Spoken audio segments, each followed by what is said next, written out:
Sacred knowledge from the stars. Vedic truth heals ancient scars.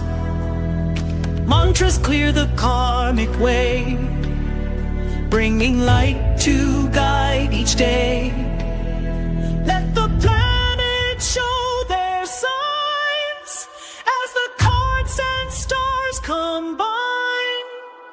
Ancient wisdom flows through time. Cards reveal the grand design. Om Namah Shivaya divine. Let the cosmic rhythms align. Om Shanti Om.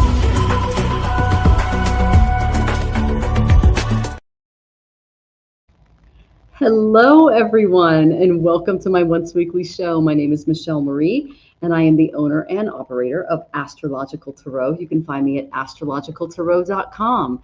And before I get into your live readings, I want to go over the week's astrology so that you can all be prepared for what's to come.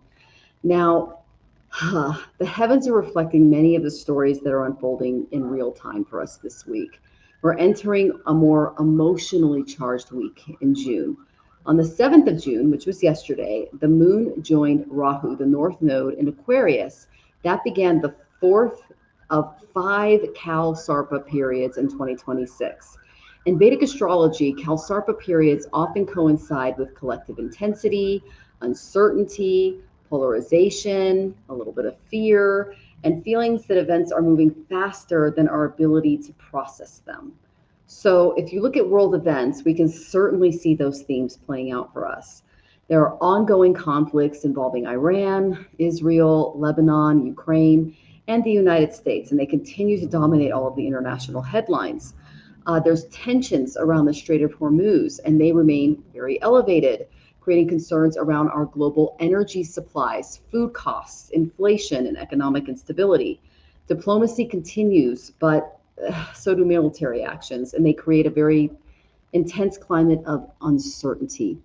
And that was brought to us by the 2 eclipses that we had in February and March.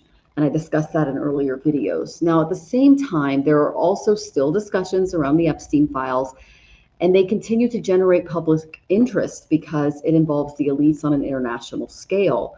It brings about skepticism regarding our institutions, our transparency, and especially accountability with those who have the power and the money. So again, these questions about who holds power, who is protected, that remains hidden, is going to come to the surface, especially in August when we have those eclipses, and I'll get into more of that as we get closer. So we're seeing an expansion of artificial intelligence as well. There's massive investments in data centers. There's debates about executive authority. There's economic uncertainty. There's growing concerns about the future and direction of our society. And these are all very Rahu, aka North Node themes. Technology, disruption, innovation, and rapid change, which in Aquarius is all new stuff.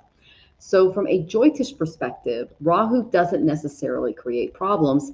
He magnifies whatever he touches. So he amplifies desire, ambition, obsession, and collective fascination. If you look in your chart to where he is, that's where you're a little obsessed. So the remedy for Rahu is not panic. The remedy is clarity. So Swami Sivananda Saraswati often reminded his students, he's a yogic sage who has attained self-realization, adapt, adjust, accommodate. And that is the best message that we can expect for dealing with this. 3 simple words, but they're totally relevant during Rahu periods. So when the world feels a little chaotic, the spiritual seeker learns flexibility rather than resistance, which is why my husband and I are living out of suitcases and exploring the world. So I also want to bring up the Bhagavad Gita. My favorite is, of course, written by Sivananda Saraswati. Here's a copy here. You guys can take a screenshot. There it is. Okay. It's one of my favorite translations. So you have the right to action alone, but never its fruits. So in other words, we're responsible for our effort, but not controlling every outcome. And that was very freeing for me because I struggle with anxiety. I don't know if you guys do. But in other words, we're not we're not responsible for all of that. We can just be responsible for our own inner circle and how we handle it. And the teaching, this is very important this week, because when Rahu stirs all this collective anxiety, it's right on my moon, it's something much more beautiful is unfolding for us. So on June 8th and 9th, depending on where you are in the world, we have some really great energy coming our way. Venus is joining Jupiter in Cancer. Venus is, it's Cancer is the sign of home and mother and security, and Jupiter's exalted in Cancer. So this is good. This is one of the most nourishing combinations that we can experience all year. So the headlines are all conflict, and Jupiter and Venus are reminding us that healing is still available for us. If you focus on, especially between now and June 25th, family, friendship, community, compassion, and your own spiritual practices, you're going to be okay, because Cancer asks us, who do you care for? What truly nourishes your soul? Where is your home? And that's what Jonathan and I are doing. We're living out of suitcases, but when Jupiter enters my 4th house next year, we'll have a better idea where we're going to belong. I'm waiting for all this stuff to suss out, because we're getting eclipsed and we got a Saturn opposition going on. So it reminds Jonathan and I that in difficult times, that beautiful divine grace still exists. And the great sages never taught that spirituality removes challenges. They taught that spirituality changes how we meet them.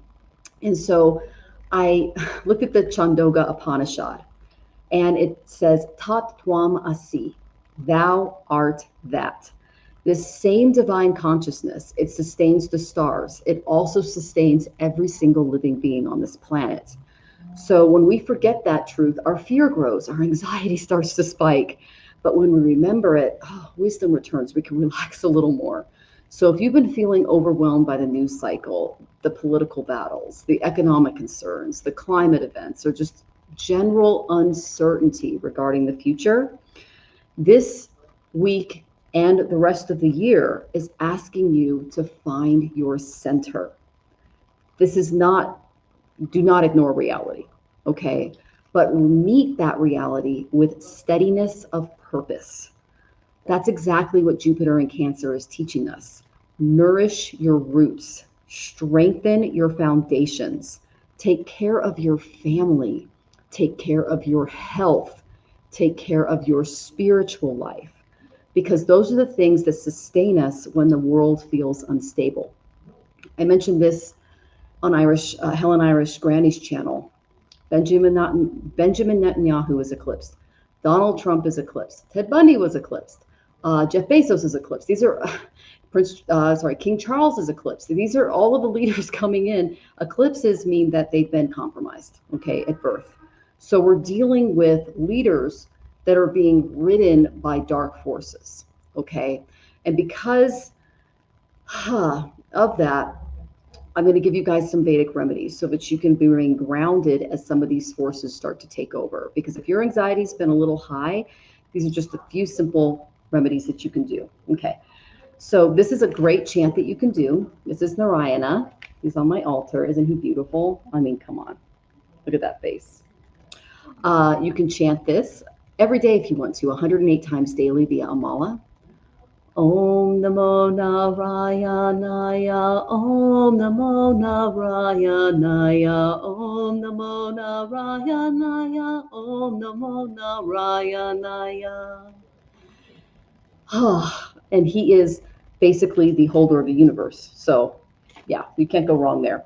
And then you could also read a chapter a day of the Bhagavad Gita. My husband and I read this in the morning, and it really helps us stay grounded. Okay. You can offer water to the sun at sunrise, because the sun provides all of our nourishment. Without the sun, we wouldn't have plants, we wouldn't be alive. You can feed birds or animals. You can donate food to someone in need. You can spend time near water while practicing gratitude, but just try to reduce any unnecessary media consumption just for a few hours each day, especially if you're really plugged in. And observe silence for at least 10, we call this mauna, for at least 10 minutes daily. Just zip it, okay? But just remember, your nervous system was not designed to process global crises 24 hours a day. Sometimes the most spiritual thing that we can do is just turn off our phones and the news and chant. And that's what Jonathan and I do to get through this. So as we move into June 15th, we're going to arrive at a new moon in Mrigashira. And this is where the sun enters Gemini. So Mrigashira is the cosmic seeker. It wants answers. It wants to understand what lies beyond the horizon. My Rahu's here. So it's kind of my obsession is studying. So we can expect some curiosity, some important conversations, new information, shifting narratives to emerge in the weeks ahead. This new moon marks the end of Adhika Masa, which is an extra lunar month dedicated to spiritual practice, reflection, and purification. So the question then becomes, what have you learned about yourself in the last month? What are you ready to leave behind? Before we begin tonight's readings, I do want to go into a bit of a quick announcement. I'm going to be joined again by our wonderful friend Helen of Irish Granny Tarot, and we're going to continue exploring current events, collective energies, and spiritual lessons unfolding in these extraordinary times. I'm going to do a recording with her in a couple of days, and then she's going to release it. I'll also, she'll be on my show next week too. And our special discussion is going to be on artificial intelligence, what it's going to mean for society, how humanity can navigate these enormous technological changes with wisdom rather than fear. So you don't want to miss either show. And I have a bit of an insider perspective because my husband and I have a company that worked as a Google partner since 2008. I joined him in 2010, full-time in 2013. So we have insider people and perspectives on AI because it's part of what we still do as a living. So you don't want to miss that. So I want to get to your questions. Know that tips receive priority. Thank you for reminding everyone, Venus. And we'll go in order received after that. So please don't get upset if you're like, I was first. It's just how the show works. So just please make sure that you're present when your name is called. And let's just see what the cards and the stars and spirit has for us tonight. So I'm sending you all love, Om Shanti, and I cannot wait to get to your questions. Okay, let me say hi to all of you in the audience here. Lovely Venus is here, the mod with the most. Thank you so much. Please post all questions in caps for ease of visibility. And yeah, they take priority. Thank you so much. Minimum $5 USD. Thank you so much. Sybil is here. It is lovely to see you, Sybil. Angel Spirit Love is here. Lovely to see you. Jonathan's here. Oh, say hi, Jonathan. Hi, Jonathan. No radio show. He says hi, Jonathan. Okay. Oh my gosh, I love him. Okay. Let's see. Some Patience is here. It is lovely to see you, Some Patience. Let's see. Oh, Susan's here. It's lovely to see you, Susan. I was just thinking about you the other day because I know you like having get-togethers. We're actually preparing for FIFA here in Mexico City. So we got some supplies and things ready to have people over. It's like I had to figure out what mezcal was for the first time. It was very interesting. My Spanish, we have a Spanish teacher here and we have some friends. Yeah, it's going to be a whole thing. Everyone's saying hello to each other. Thank you so much. Happy Monday, XO Gene XO. Good to see you. I love your lion there. That's great. And Jonathan says, thanks for joining us. Glitch Mina is here. Good to see you. Love your BMW. And okay, I got your question in. You got it. And let's see. Susan Gonzalez, welcome. I got your question in. And James Joyce is here. Lovely to see you, James Joyce. Welcome. And Prazir, good to see you. And then, let's see. Also fun, my handle is Some Patience, but Patience is my name. Oh, that's cool. I love that. I didn't know that. That's great. Oh, Zachary, I love Jesus. I love that you love him too. And all love here. Thank you, Venus. Oh my goodness. And sometimes the adventure brings incredible memories. I completely agree. Yes. Okay. And then let's see. Oh, Deb Masonry. Actually, you said please do Scorpio. So if you go to my channel, I did all readings by sign for June, and I created chapters for that. And I did it for Jupiter and Cancer, and I also did it for June astrology. So if you go and look at that and just click on Scorpio, because I already have the chapters done, you can definitely get your reading because I already did that video. So, yep. All right. And yes, I do them all. So if you look at those videos, I already covered all of the astrology by sign for the month. And I did it for Jupiter in Sidereal Cancer, and I also did it for the month of June. The Jupiter is going to be in Cancer until June 25th, so next year. So that's going to be a big one. And then Ready to Leave Behind Rodents. Oh, Rachel, it's lovely to see you, my dear. I'll go ahead and you can put your question in. Delphi, lovely to see you, my dear. Some patience, general question, you got it. Angel Spirit Love, you got it. Garnet's here, lovely to see you, Garnet. And yes, fun, I know. I'm learning so much about Mexico City. They are really family oriented and all about partying here, which is really great. And then Pink Cadillac, welcome. I'll get you in the queue. All right, Bordeaux fan, lovely to see you. Okay, some patients have a third soldier procedure. Okay, I'll go ahead and get your question in. Ooh, falling off that porch was something else for you. I did not get your question, Rachel. I got the rat comment, but I didn't get the question. Sybil, I'll get your question in. And then Susan, I'll get your question in. And let's see. And then, oh, that's sweet. Thank you, Trey. I think that's a compliment. Lovely to see you. Yeah, so you guys, I'm actually going to get my hair done on the right before Helen's show. And so I'm going for something a little more vintage. So it's going to be fun. There's a Rock Your Hair studio. It's a 1950 style hair studio here in Mexico City. And I am so excited to let them have a little fun with my hair. So I'm going to look a little different next week. But yeah, this is, as you can tell, it's curls, but it's a little longer. So I'm going to do something a little 50s, a little fun. So yeah, I'm having fun because I can afford to get my hair done in Mexico. I couldn't back in Seattle. It was too much money. So, oh, thank you, some patients. Yeah, I actually, it's very fun. It's very pin up and you know, it's like with little Rose, and it's very World War II, I guess as I should say. It's kind of like with the red lipstick and the FU Hitler kind of look. So I'm kind of excited about it. I think it's appropriate for the times. But did I get Jean's question? Okay, Rachel, you want to, okay, I got your question. Jean.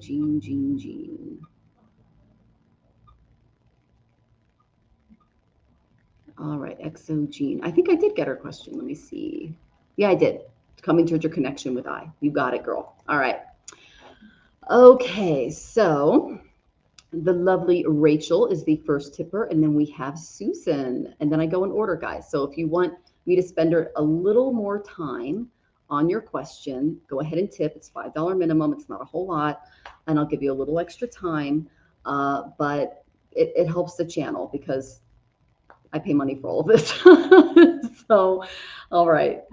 Thank you so much, you guys. I appreciate the energy exchange. And yes, Jean, I did get your question. Oh, thank you, Susan. I know. I did not get my hair done from 2018 until moving here to Mexico City. Yeah. So, and then I got that shorter cut, and now I'm going to go for something a little more fun because I'm telling you, just take a zero off. That's what you get in Mexico. It's like, and the artists here really know what they're doing. So I'm very, very excited. So, and you're all for the class. Yeah, that's fun and such a bargain. Yeah, it really is. I tip them really well, and they're just like, oh my gosh, and I'm like, you have no idea how much money I'm saving. You know, I'm just gonna. The Uber Eats guys like me, especially when I was going through my Moctezuma's Revenge. Oh my gosh, you guys, I'm still going through it. Like it's crazy, but. Because I couldn't send Jonathan out because he'll get lost. I relied on delivery services, and they love me because I tip so well. And I'm just like, yay. And so it's like I get my orders faster, and sometimes they'll even like take the elevator and deliver them upstairs, which is really good because it was really bad, you guys. So yeah, I'm able to give so much here because I'm not like counting every single penny. And I mean, I'm telling you guys, I put on almost 20 pounds since moving to Mexico. I was under 100 pounds where we used to live. I look so much better. My curves are back. Oh, I do not look like a skeleton anymore. It's so great. So, yeah.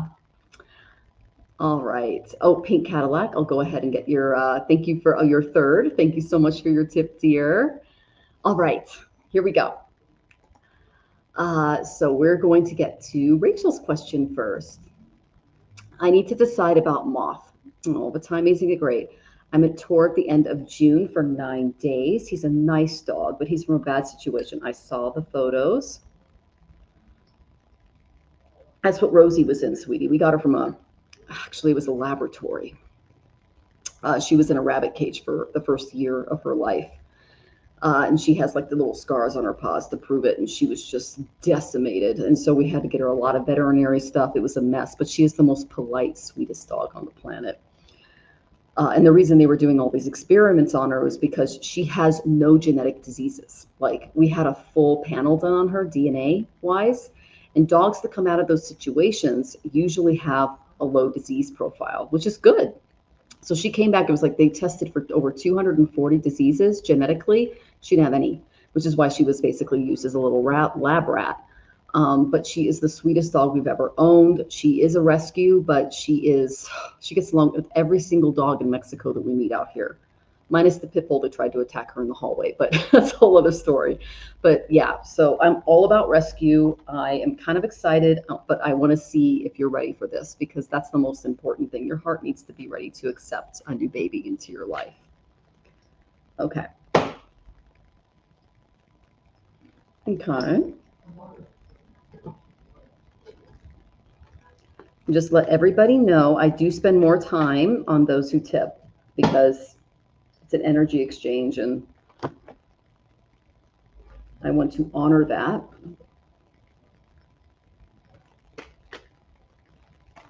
Oh, hello. We got a flyer. Oh, okay. Don't be afraid, change. Okay, that's not there.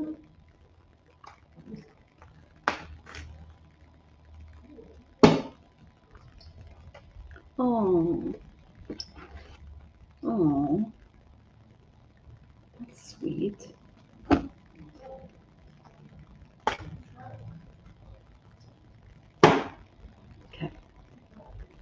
Oh. All right, Miss Rachel. Oh. So the main energy that I got in and around this is that, my dear, it is completely up to you, but you could provide this baby with a lot of security, a lot of love, in a beautiful home to grow up in, because I know that you are one of the best dog moms I've met. It's one of the things that I really appreciate about you is that you put so much of your heart into the little ones. And I'm right there with you. So, okay, so the first card I got was Aquarius. This is your 7th house in the sidereal calculation because you're a Leo ascendant there. So this tells me that this would be a beautiful relationship. It'll take you kind of outside of the rut that you've been in for a little bit. Okay, this would be Capricorn in the Western.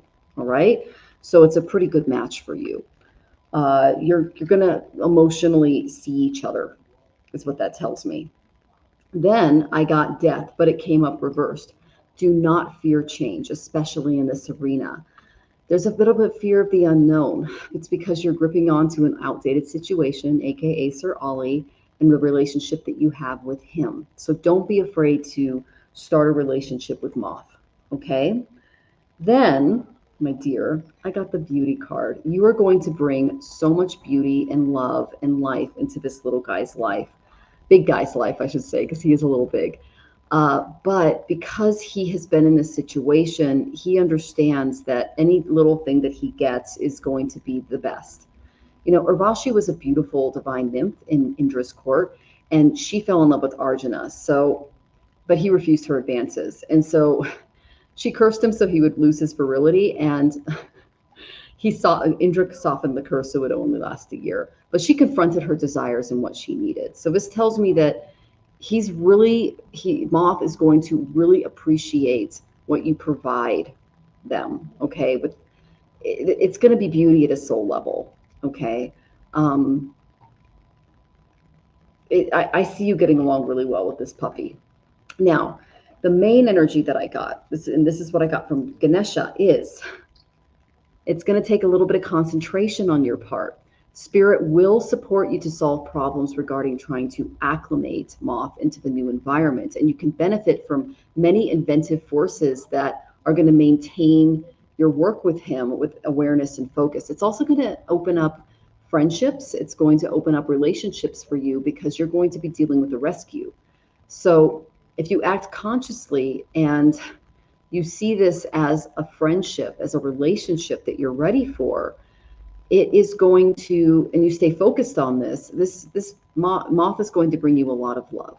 Okay, so take the time to research Moth's background, keep a practical approach toward training, and remain as objective as possible, and reach out to others to help you with Moth, because the way that you interact with people in your life is going to reflect on your relationship with this new puppy. So it's important to, you always know this, treat others the way that you would like to be treated. And Ollie went out with steak dinners and birthday parties. He had a bar mitzvah. I mean, you love this dog. So this dog will love you.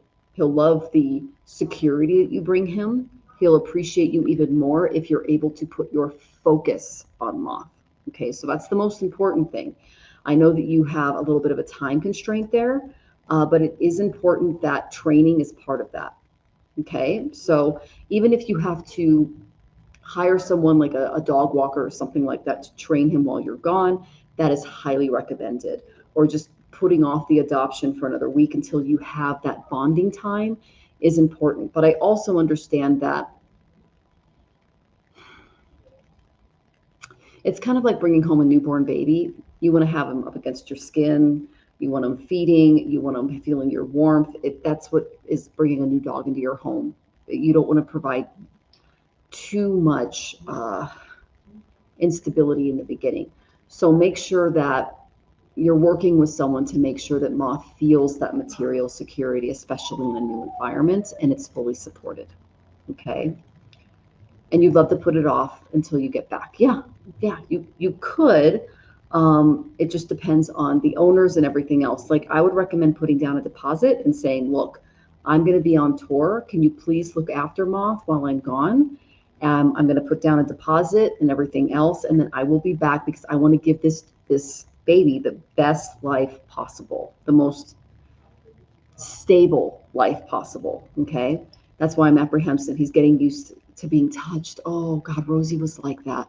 Just to let you know, like one of Fox's favorite foods was called duck stick, and it's like this giant jerky stick that we got at the dog food store. Now, Jonathan and I are vegetarians, but I make gourmet meat for my babies, okay, because they have different karma.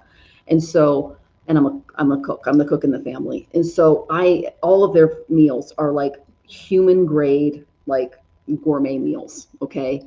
And so there's this thing called duck stick. It's a jerky stick. It was very organic.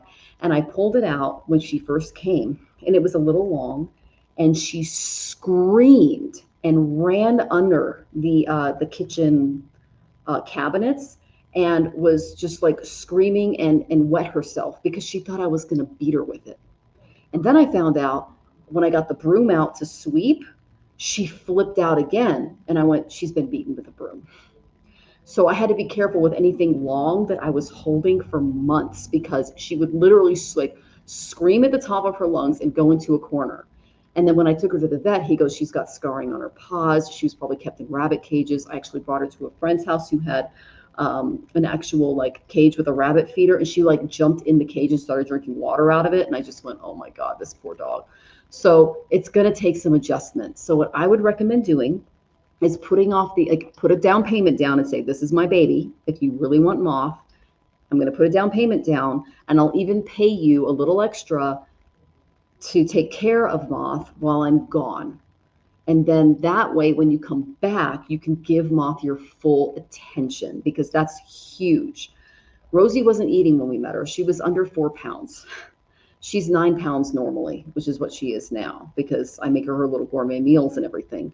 But she required a ton of just love and security. I mean, I held her in the bed at night. She jumped up on our bed, which had risers on it. And she was just this little Chihuahua mix. And she managed to do that. She was so craving attention, touch, and I feel that most rescue dogs are like that. I've rescued dogs from puppy mills, from laboratories. They need a lot of touch. They need a lot of interaction, but at their pace.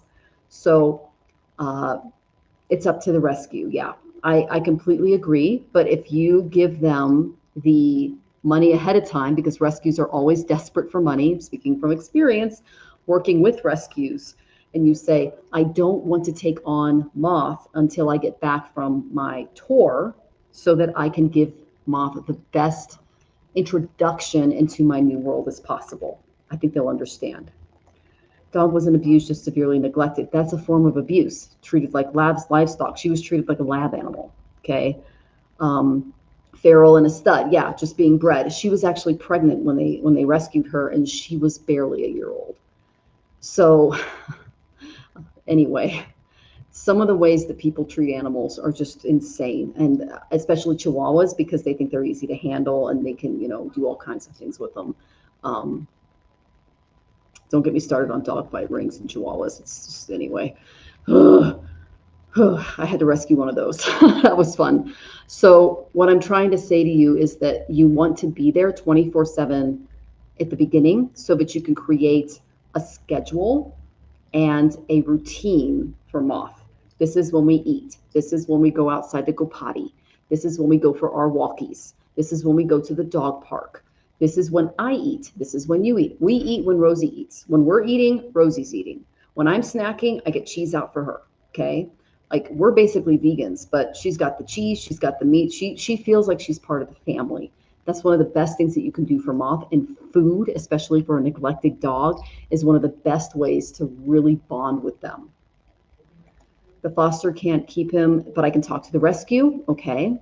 He doesn't understand humans, but he likes dogs a lot. Yeah. He's already crate trained. Oh my gosh, Rosie was crate trained too. The only time she had an accident was when she thought she was going to be abused or hit with a broom. And we never, ever hurt this. We don't do that in this house. But she came to us with that trauma.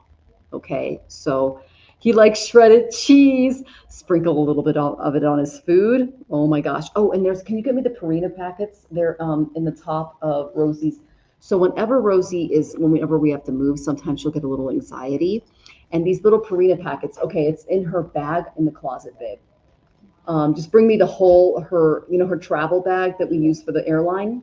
And I'm going to show you something that will help with his tummy as he gets acclimated to his new environment. Because Jonathan and I have been moving around a lot.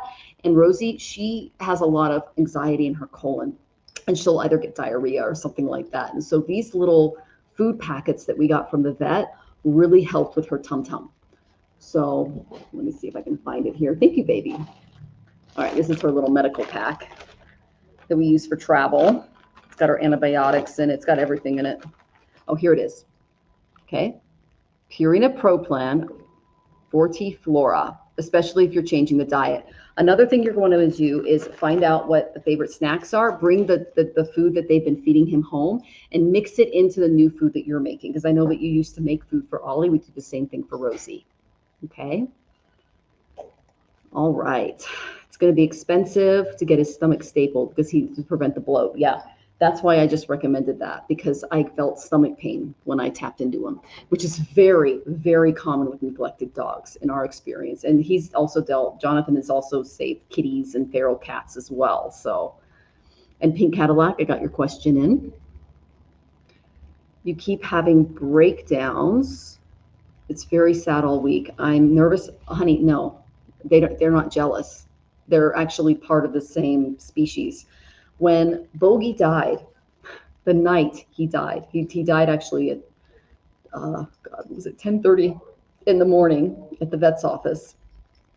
We came home And that night, a coyote came right up to our glass door, looked at us, and peed right where Bogey peed. And incoming Bogey was a lot like a coyote. He was wild. He was fun. He was full of joy. And that was God literally saying to us, God, Goddess, the divine, I'm coming back. And he did go out on the south path, and Bogey's rosy. So they're not jealous. They literally appreciate all the canine species or feline species or whatever species you have in your home, recognize what you're doing for their race, for their species, and they recognize you for it. Okay, so he's not going to be jealous. He's going to be proud. Okay. And he might, yeah, he'll have an issue with stomach stuff. That's why I recommended the Fortiflora, Purina Fortiflora. Okay, it's excellent. And they love it. They love the taste of it. Most neglected dogs have this problem. Having worked with shelter employees and rescue dogs myself, it's one of the best things that you can do to introduce him to his new environment and help his tummy. Okay, it's just some probiotics and good things to help him acclimate. Okay. And some patient says, as a rescuer, one of the best tricks I've learned is to pick a song. Oh, Rachel, this is perfect for you. Some patients, Rachel is a musician, a professional one. She has millions of views on YouTube. She's amazing. You can stand to listen to for hours. It's something calm and peaceful. Play it when you're with him. Oh my gosh. He will learn to associate the music with love and safety. Anytime you do anything stressful for him, play it, and he will better understand that it is only unknown and not unsafe. Some patients, are you a little psychic, my dear? Because Rachel is a musician. So thank you for that. That is so appreciative. Oh my gosh, that's amazing. And yes, you do need to make peace with his death. I totally get that. I told Jonathan, actually this morning, I said, I had you when I lost Bella, who was the little love of my life. She was my Ollie. You had to come home alone to an apartment. I can't imagine going through that much grief by myself in an empty house. My heart goes out to you, and I still miss her. It never goes away because they're a part of us. Okay. So know that in inviting another piece of yourself into another little being's heart, it's not going to fix anything regarding your relationship with Ollie. But what it does do is it opens the door for you to love again. Okay. So, oh, Shem, lovely to see you. I'll get your question in. We'd like tumor or major issues. Mom Poodle has issues, seem to be in the cheese. I can do that. Okay. Well, we can ask that for another time, but what I recommend is just getting a basic DNA test after you get them. And then what you can do is you can just plan around that, the diet, the exercise, everything. Rosie had 0 genetic diseases, but I still had a full DNA panel done on her so I could figure out what we needed to provide for her in order to give her the best life moving forward, especially because we thought she was a 7-year-old dog when we adopted her because she was in such bad shape. And then after we fixed her up, got her teeth fixed and everything, the vet said she's barely a year old. And that was in 2019. She'd be dead by now if she was 7 years old. So she was a puppy, but she was in that bad a shape. So, my heart goes out to you, my dear. And Shem says, Rachel Farber, big hugs and much love. Oh, thank you. Oh, you Bach. They love Bach. I love Bach. There was a radio station, Bach's Lunch, that I used to listen to all the time. It sucks. I just did it over again last week. Okay. And then Susan has some great advice. I'm playing 432 hertz healing music for my cat right now. That's perfect. I love that, Susan. And, Rachel, your voice is so healing and so beautiful that's going to be really beautiful too, okay? And then some patient says, I rescue neonatal kittens. The strong trick, it makes their forever home transition easier for them. I love that. All right, Diamonds, welcome. I'll get your question in. Make sure that you're here for it, okay, sweetie? If you tip, I spend more time on you, okay? I'm kind of lost right now. I'm trying to figure out, I don't know. Well, the cards are good. I'd wait a little bit. I would actually tell the foster, look, I'm actually willing to pay you a little bit because, honey, fosters are always underfunded. They're underfunded and overworked. I'll pay you an extra however long it takes you to come back from your deployment. And I'm doing this for Moth. Like make it about moth because that's what it's about. Okay. Okay. Okay. You switched your question to the coffee app. You got it. Some patients. I got you in. Cats are good with classical music. Dogs like reggae. Dogs and cats are just like us. They all have their unique personalities. So, all right. Yeah. Totally email them. That's great. Okay. You got it. Good to see you, Diamonds. All right. Whew. Diamonds, were you born in 1983? Okay. So I'm going to get to the next question. It is the lovely Susan. I am thinking of Monty's admission to secure my base. Yes, Art of War. In the midst of the eclipse and the economic collapse scenarios, should I bear in mind as I allocate funds in the next month percentage of current holdings, keeping in mind the soon-to-be influx in funds? I'm just going to let you know we're headed toward another 2008, according to the astrology. I've been warning people about this for the last 2 years. As Jupiter enters Cancer, he's going to help us out a little bit. But after June 25th of 2027, that's when the second house of the United States and the eighth house of the United States gets affected. What does that mean? The second house is savings, food, what keeps us secure, okay? The eighth house is inheritances, pensions, things like that. That's going to be under attack next. Just to let you guys know, for the last almost 18 months, the third and ninth house has been under attack in the United States. That's journalism, communications, free speech, law, foreign travel and relations, and conditions with allies. So if you've been paying attention to the news, yeah, that's where the eclipses just threw bombs into our lives. It's going to be our money next. So please be aware of that. That's for everyone in the audience. So that's a great question, Susan. I'll pull some cards for you. What Jonathan and I did was I pulled cards, and for entertainment purposes only, our money's been in Marcus Goldman Sachs for a little bit in just a savings account. We do not trust the stock market right now, okay? Because another 2008 is likely to be on the horizon.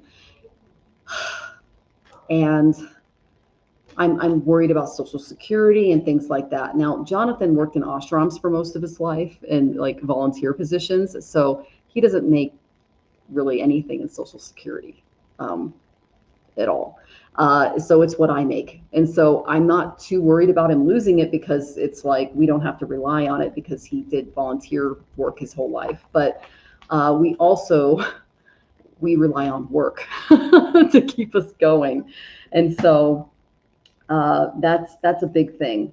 And what you're doing, dear Susan, is you are creating a philanthropy where you are helping people and you're creating real human connections. And that's what people are really going to be craving and needing. So that's huge. That's really going to open things up. Okay. Interesting.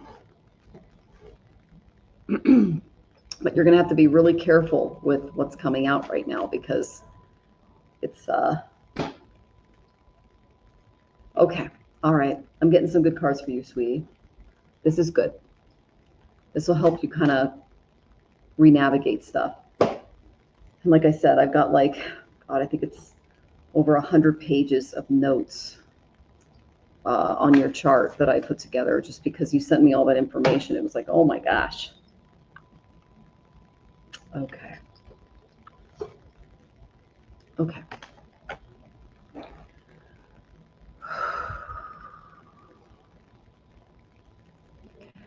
Okay, Miss Susan.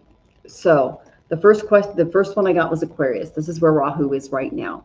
This is Ask Your AI. This is my Ask Your AI card. AI is really in tune with what the oligarchs are doing. They really kind of help you figure out what's going on behind the scenes, who's investing in what.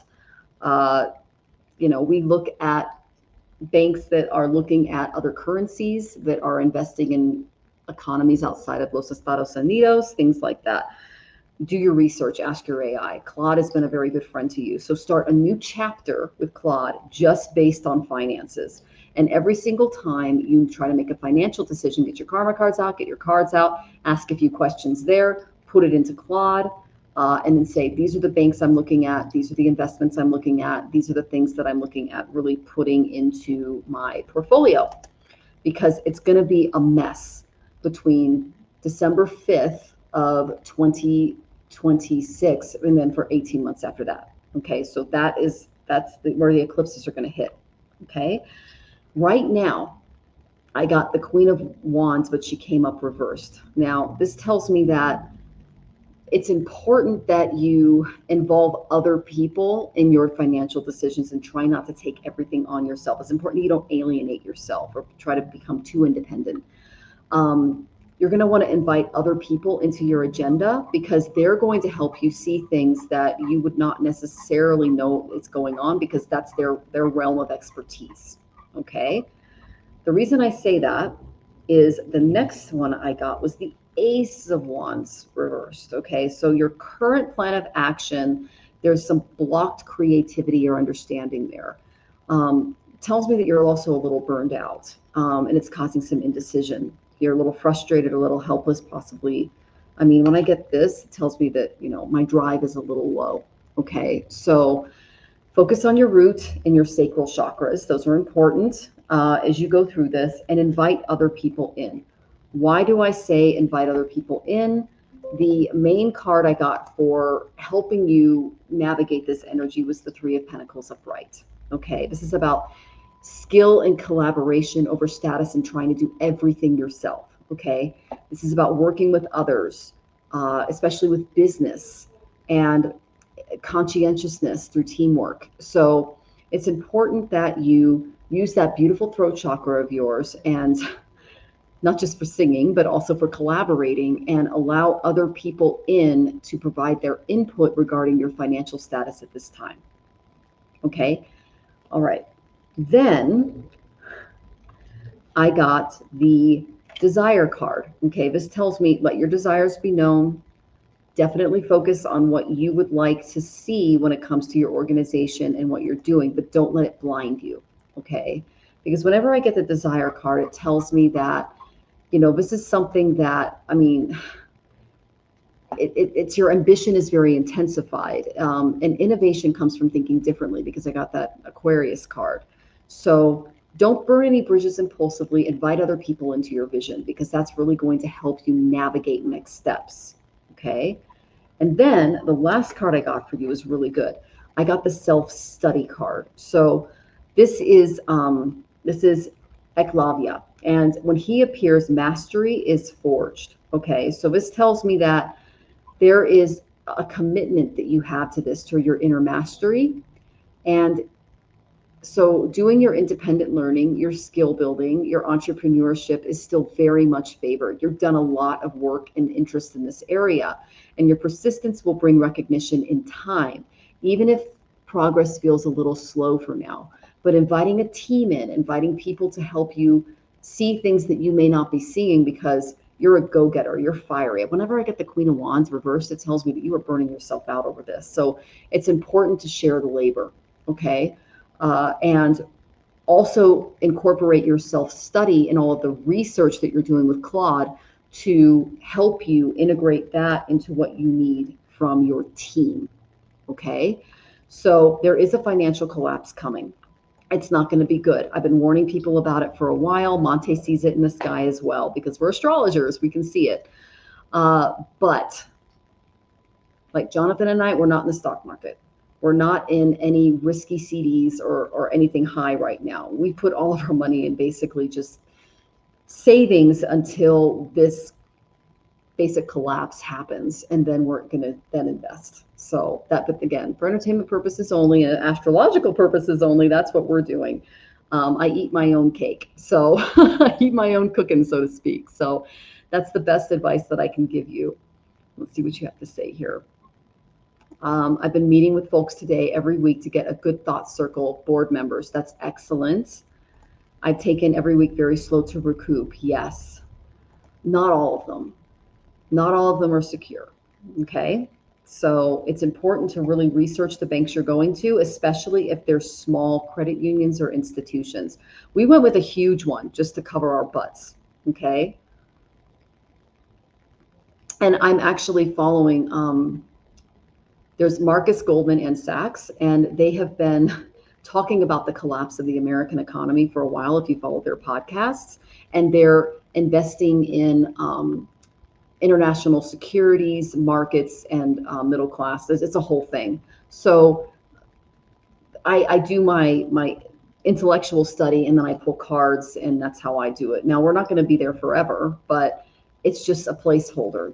They're too big to lose right now. If they do, which I didn't get, I got okay cards for them being okay. And again, all of our money is there. We don't have a lot of it, but after Jonathan lost his house and he has very little in retirement because he gave all of his life to yoga and volunteerism, which I know Krishna is going to pay us back for. But it's you've got to be really careful right now because we're going into another 2008. Okay, but it was the middle class at that period. It's the working class in the next period. Okay. Wondering what physical stuff I should buy. What do you think, Jonathan? Are you getting any hits? Physical stuff, you mean investment? Do you mean investments, Susan? Okay.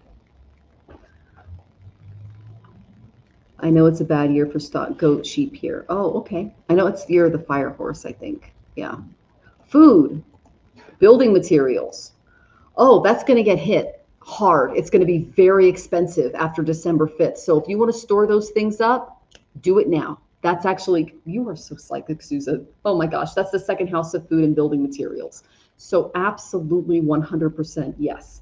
Buy them now, store them in a warehouse or a shed because they're about to get very expensive. Everything's about to get expensive. Honey, the Strait of Hormuz just got shut down. It's going to bring the price up for everything. Because when gas goes up, everything goes up. Okay, the tariffs are also going to be insane. We're also moving into a third world war, which I discussed about 2 years ago. Was coming. That's why we got out of Los Estados Unidos and where we were at and everything else so that we did not, because Jonathan and I are in the best economic circumstances to handle this. And so we moved to a country where we could afford our lifestyle. I mean, look at our view, and still be okay medically and food wise.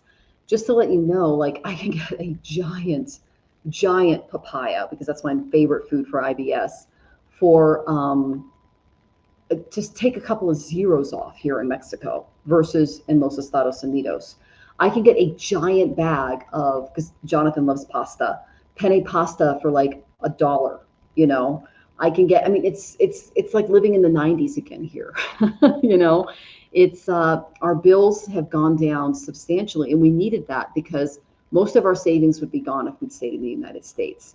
So it's going to get worse, and you were really tapped into that, Susan. Okay, car parts, that's fourth house. We already went through that. But yes, cars will be more expensive, especially if you're buying things like that. Okay. Let's see. Oil and bare shelves. Yeah, that's happening because it's the second house of food. The thing is, it's not going to be necessarily bare shelves. It's going to be expensive shelves. Okay. We're talking like really, and we also have, I actually looked into the astrology and I went, oh my gosh, this is a really weird yoga going on. And so I put it into ChatGPT because I have a little guy there. And I also went to Gemini. It's another one I use. And I said, during this time and this date, which is where I saw the planetary conjunctions happening and the yogas that I saw going on, one is a very rare yoga, what's coming? And they said, well, the last time this happened on this date and this date, which is what I was able to do because astrologers are historians, we had the worst El Nino we've ever had, and it destroyed the crops. And that brought up prices. So we're not only going to go through this horrible gas crisis, but we're talking about crops and failures due to climate change. And so I went online and I looked it up, and we got an El Nino coming, and it's really hot and crazy. So that's another thing that I talked about the previous week is we have really hot, crazy climates coming. Okay, so yes, store up food, do all of that. And yes, I do take super chat. You can just go ahead and tip if you want to. Okay, love, good to see you. And then ox opposes goat and sheep next year, 2027. Okay, thank you, Nicole. I appreciate that. I want Daniel to renovate the home when he has time. Some may be scarce. Yeah, that's important. Also know that,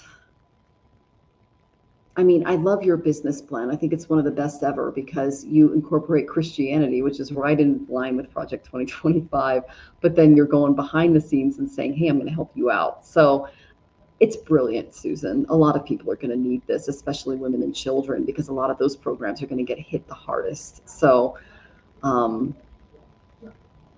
yeah, it depends on the bank, Rachel.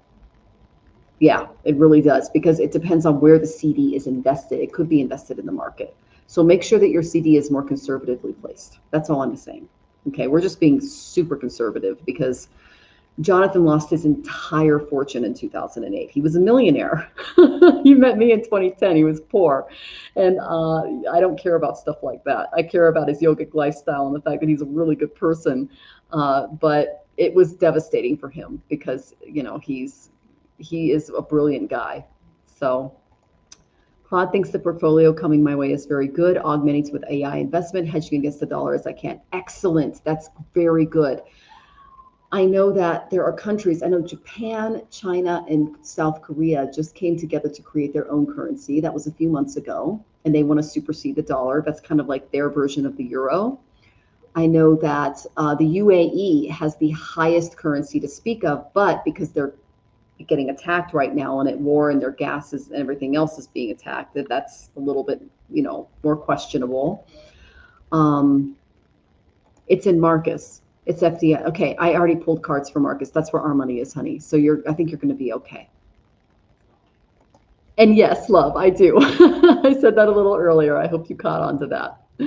So you can just click on the super chat and you can donate if you'd like to. Okay, my dear. All right. Oh, Susan, you are tapped in. Jonathan, and I'm Rohini, which is Taurus ascendant. So getting grounded and secure is one of the most important things for me. And I actually have friends that are in the financial market and everything else. So I'm right there with you when it comes to trying to secure your base. As a Taurus ascendant, I'm like, that's my role. I have a budget sheet that I put together every single month. I know down to the penny how much we spend in each category. So, and how much things cost in the United States versus here. We're spending a third here. Okay. And that's even including all of his medical stuff. So it's amazing. So, all right. Hopefully the world is okay. We're going into World War III, but you know, I gave you guys some remedies at the beginning. Okay. You're welcome, love. You're going to be after the lovely pink Cadillac. Okay. Okay. Pink Cadillac. Thank you so much. General or career. My date of birth is May 28th. Happy late birthday. 66 if you need to know. Things have been slow on all levels. Long-term relationship, any years. Any potential I should see for future person? Oh, a Gemini. Okay, well, let's look into that for you. Congratulations on 66 years. That is an accomplishment. Honey, I'm missing my turquoise ring. Can you go grab that for me? I just realized I don't have it on. It helps with my throat. Okay. The great thing about Jonathan's Parkinson's is that physically he's okay. Like he can help me carry all the groceries home. He's as strong as he was when he was 20. But it's the dementia, the Lewy body dementia that accompanies it. And we've been really working on his physical health and making sure that all of the medications go toward his mental health. So he's been doing really good. So I really appreciate you guys who have sent prayers and, you know, support, especially when I was sick, because that was really tough. When you're the primary caregiver, it's tough. Oh, thank you, baby. I appreciate that. Hey, got my turquoise on. Okay. Pink Cadillac. What's going on with the relationship? Okay, Miss Independent. Pink Cadillac, how long have you been single, my dear? You're welcome to tell me. Ryan Slade, you can ask a question. Thank you for sending your love to Jonathan. I really appreciate that. Divine timing. Rhoda's here. Yes, let's see. I did get you in, but you're going to be behind some patients. let's see here. Wait, yeah, I did get your question, Rhoda. So, I mean, I got your tip. So go ahead and ask your question. Let me go up a little bit to see if I can get it in there. I don't see it, but I did get your tip. So go ahead. And Ryan, just know that I go through tippers first. Okay, my dear. Okay, I did get Rhoda's donation, Venus. Thank you so much. You're divorced twice, single 3 years. That's why I got the queen of. I was like, girl, you've been divorced. This is my divorce card. Okay, I pulled this all the time when I was going through my divorce. Okay. Oh my goodness. All right. So this tells me that you are Miss Independent, but you have relied on that independence a little too much. No judgment from me. Jonathan was in love with me for years before I even let him in because my divorce was bad. I'm talking like identity change, move to another area, bad. Tried to kill me, bad. Protected by the police because his father was a cop, bad. Okay, so you have been really independent, really just, in charge of your life. You take the reins when it comes to making sure that you're mentally, like you put up a bit of a wall. Like you see here, I'll put it up right. She's got a sound bowl right here in a cage. That represents her heart, okay? She put her emotions in a cage and she's literally just up in the air looking at everything. This tells me that you've relied a little too much on your intellect and caging your heart in before entering relationships. Again, been there, okay? Especially as an Aquarius moon. All right? You need to change your perspective. I got the hangman reverse. Whenever I get this, it tells me that you're not looking at things properly because in the past you martyred yourself for other people. You did way too much trying to please others, okay? You were hurt deeply because of that, and that's why you had to put these walls up around your heart, which is why I got that Queen of Swords, okay? So, what do I get about the relationship? Four of Wands. If you're able to open up your heart, this is a celebration. It's a partnership. It can be a marriage. It's not bad. Okay. It could be a great thing for you, but you're going to have to let your guard down a little bit. And that's going to be very difficult because of what you've been through. All right. I usually get absolute crud cards when it comes to love readings, especially in the realm that we're living in right now and all this toxic patriarchy. But this tells me that you need to open up your heart and start trusting people in your life a little bit more, and that will attract love into your life, marriage, and partnership. Okay?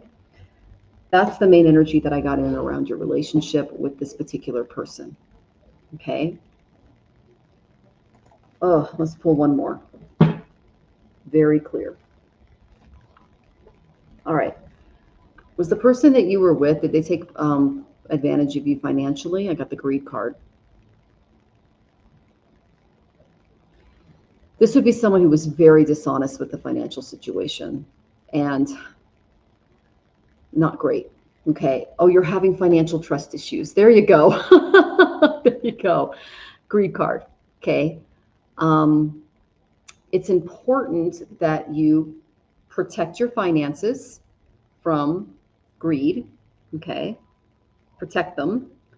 But at the same time, you can test the boundaries of the relationship emotionally. What do I mean by that?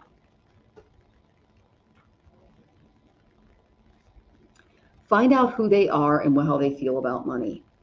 How do they organize themselves? Are they obsessed with your money?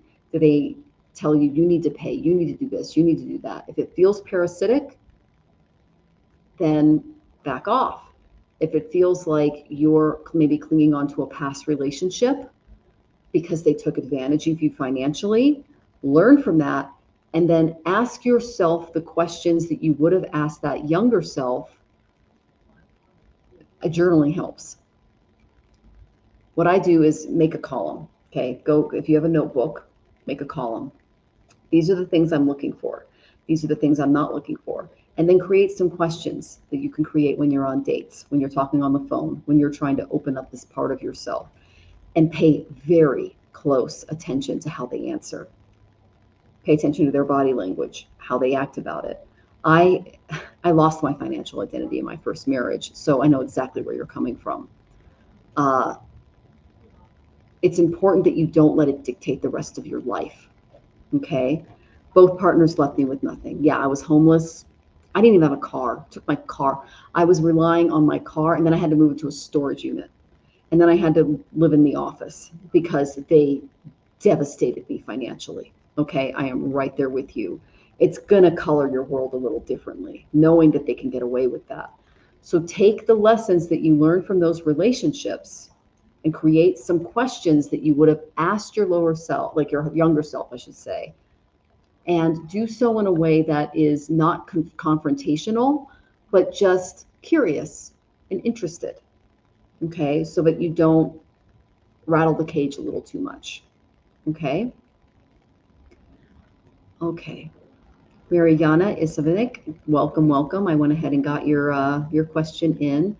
Yes, that's exactly what the current long distance person keeps saying. I need equal contribution. Okay. If they're all about maintaining equanimity, that's a good thing. That's a good sign. Okay. If they're like, you got to pay for my plane ticket, you got to buy me dinner, you got to do this. Oh, my sales are down this week. Didn't have a job, made it all up. You know, he was just looking to get my literal social security number and have a party with it. Okay. When you first get married, don't meld your finances. Jonathan did not know my social security number. We did not share bank accounts. We had a completely separate financial relationship up until last year when he got dementia and Parkinson's. Then I had to take over the finances. He trusts me because we've been friends for 15 years and married for a decade. And so we get along really well when it comes to this. But we had separate finances in our marriage because I said to him, I don't trust you. Sorry, I'm going to do my own thing.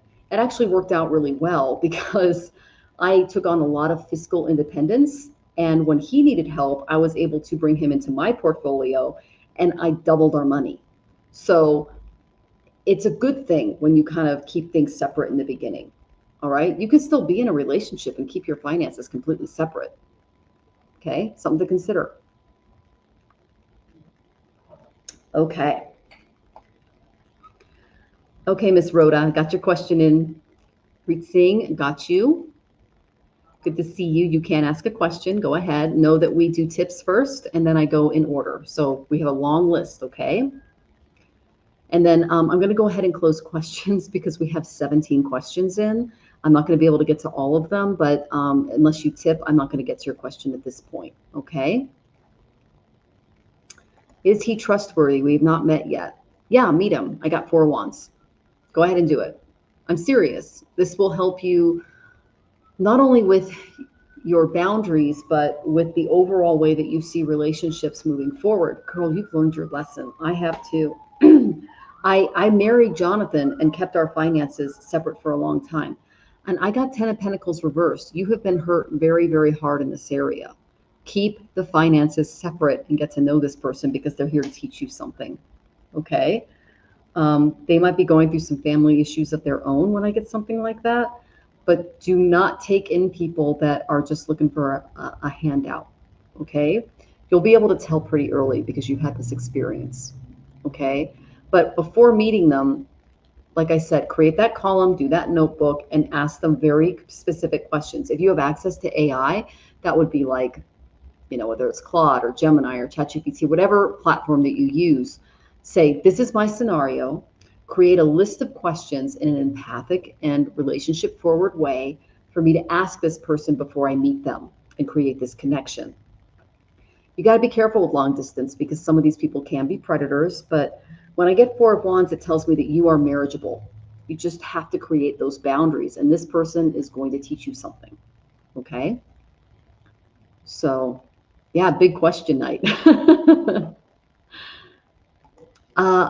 If you go to astrologicaltarot.com, I have various rates. Okay. I do tend to put, just to let you know, if you send me your birth information, Diamonds, I do between 3 and 6 hours of looking at your chart, studying it. I do full spreads, and then I put together a reading, and then I talk to you about it. So you're not just getting like me sitting here and pulling cards like I am on the show, which is just like, let's go fast.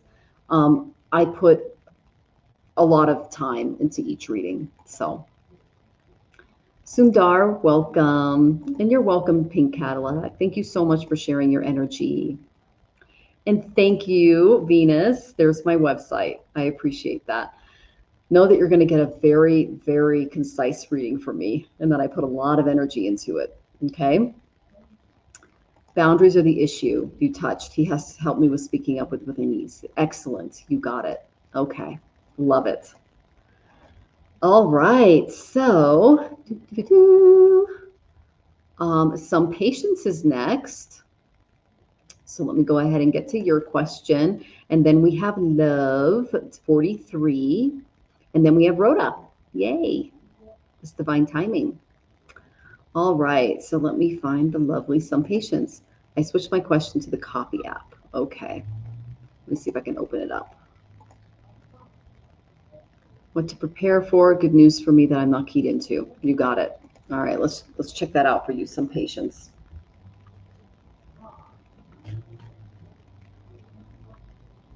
And all of my links are in the description. I spend a lot more time on tippers, okay? Just because you guys help me put food in my fridge. And I appreciate that. Oh. Okay. I'm getting some good ones for you. Ooh.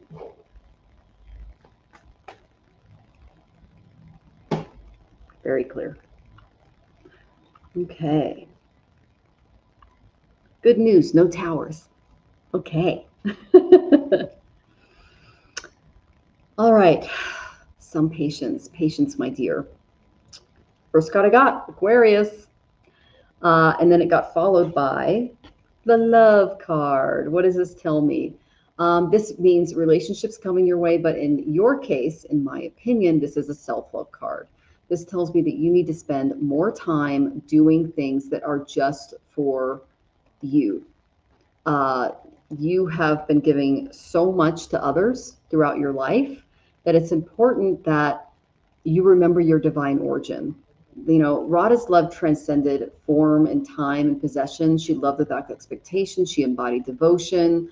She was liberated. These are all things that you're stepping into. Okay. So this tells me that emotional healing is going to restore a lot of the balance in your life, especially given that you're coming into another surgery. And a heart-centered practice is going to help with your well-being. So this is also telling me that it's important that you spend a little bit of time on yourself and your self-care.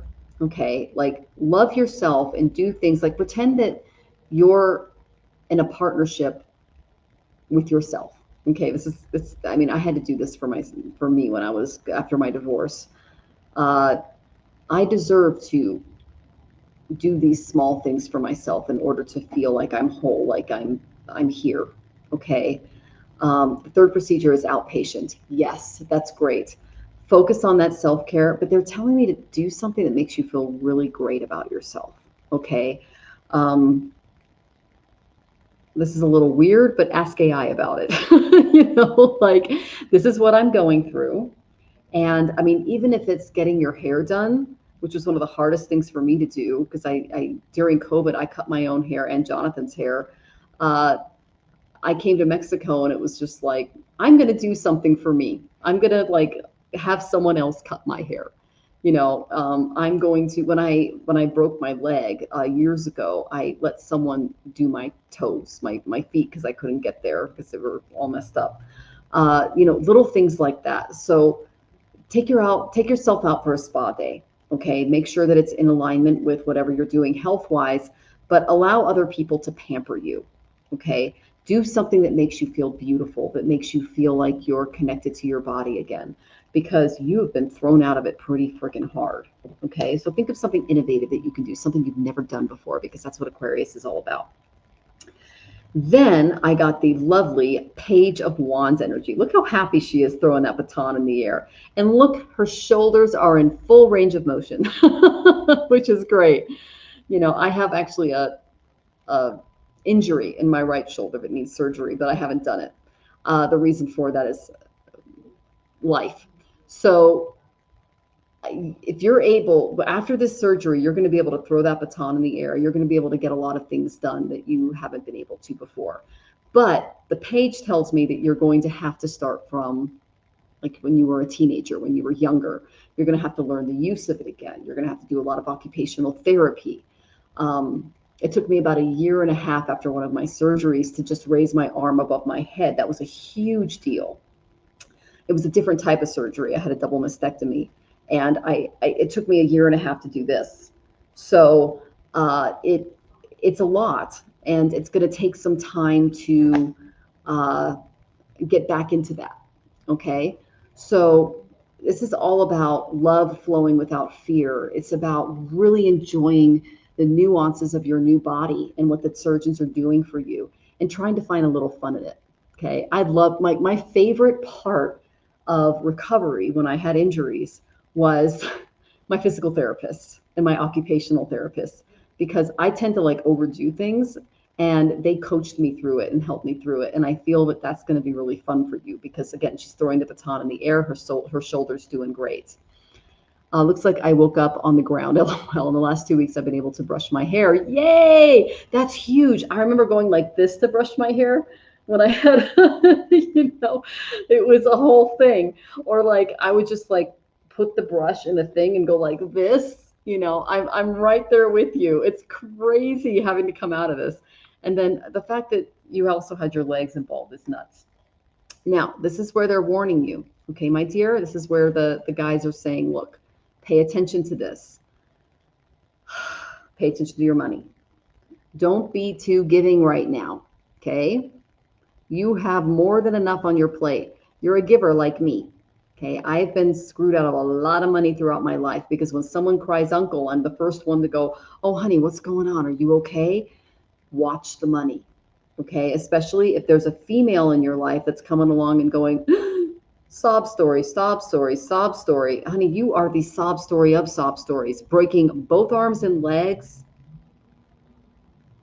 and surviving that along with multiple surgeries. That's insane. Take care of you. Do you. Get your grounded, your base secure, as Susan said earlier. The art of war, keep your base secure. Your base, the number one base is your body, okay? You do you. Don't let women in that are crying uncle and going, help me, help me. If they're asking you to help them knowing your situation, back off, okay? I didn't realize how long my hair got in the last 308 days of keeping it in a bun. Been there, yeah. So now they're talking about the job that's not paying me. Okay, that's it. Gotcha. Set some boundaries there, honey. That's not good, especially if there's a woman in charge of that, because that would be the, okay. All right. Oh my goodness.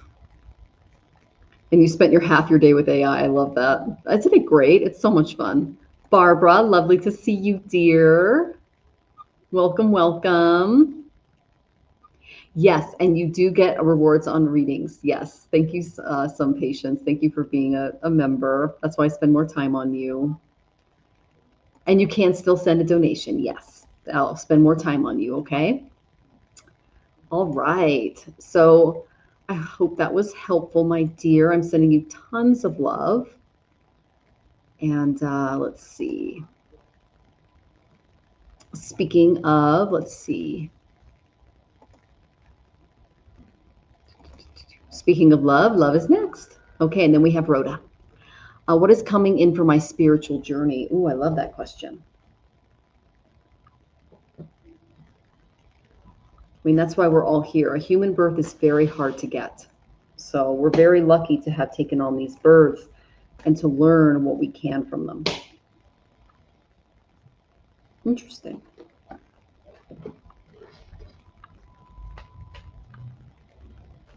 Now, again, I'm a Vedic astrologer.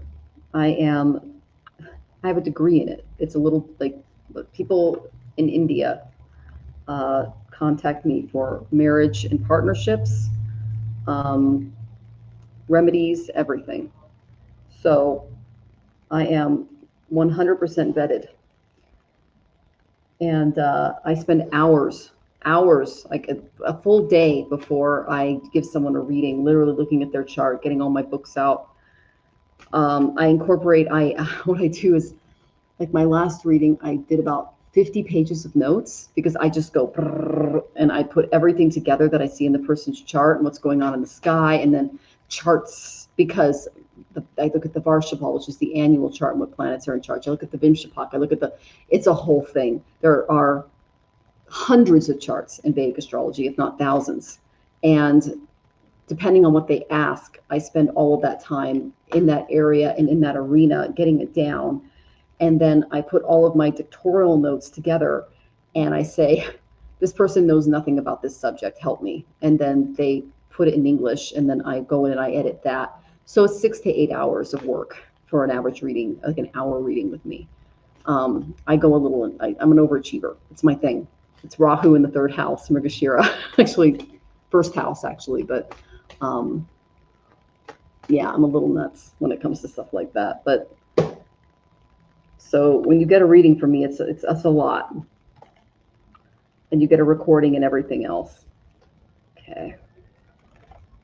Wow. You got a lot of energy here, my dear. Whew. Okay. So your spiritual journey is vast and great and amazing. Okay. You're learning how to communicate, how to get your ideas out there, who to invite into your circle when it comes to neighbors, friends, and contacts. Communication is one of the biggest lessons that you're learning in your life right now. Okay, love? It's something that you're moving into. Okay? You're healing from betrayal. I got the 3 of Swords, but it came up reversed. You can see her face there. Okay, I'm going through this too with family. Okay? This is someone, it tells me that you have a big heart, but it's been broken. You're stitching it back up together again. All right, that's a huge part of your spiritual journey. You're learning as a Page of Wands reversed. This tells me that your actions in the past were well intended, but you were a little naive and taken advantage of.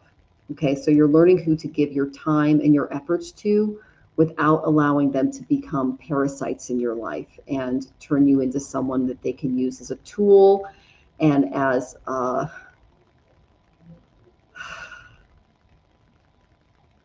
doormat. Okay, you're learning to stand up for yourself. You've had some family issues. You're learning boundaries in this area. You're learning when to say no to certain people, especially if they are taking their sensory wants over your most basic needs. And you're learning to hone in your intellect. Whenever I get the King of Swords, this tells me that he is by himself on top of a mountain with other solitary creatures who take time for wisdom and reflection. This is the sign of the intellect that we call this viveka in the Vedic tradition. It's discernment, it's intellect, and it's also vairagya, which is the ability to separate yourself from those traumas and learn from them on a very introspective and detached level. You've gone through some stuff, love. Okay? It's because you got a big heart, and we're in Kali Yuga, which is the time of dharmic dissolution. What does that mean? People aren't doing the right things anymore. If you focus on those things in your life, you will be victorious. You will come into this battle and win. If you are able to sacrifice yourself for your own development standards, and especially sadhana, which is what we call spiritual practices, satsang, which is good company, you will prevail. And from that, you will obtain a huge, this is my superpower card, realm of supporters later in your life that are going to support you and your agenda and your goals and everything that you bring into this birth. That is a lot when it comes to what's coming your way. Okay. I'm kind of excited for you and what this means. Yes, it's been a long journey, you think? That's pretty amazing. Okay, so I'm excited for you. I'm going to go ahead and change the lights for the next question. You want to turn off the kitchen light? Thank you, baby. I appreciate that. So it has been a long journey for you, and you're doing a great job, but know that you will be victorious. You have a high level soul, and you will be rewarded later in life. Okay, my dear? Okay.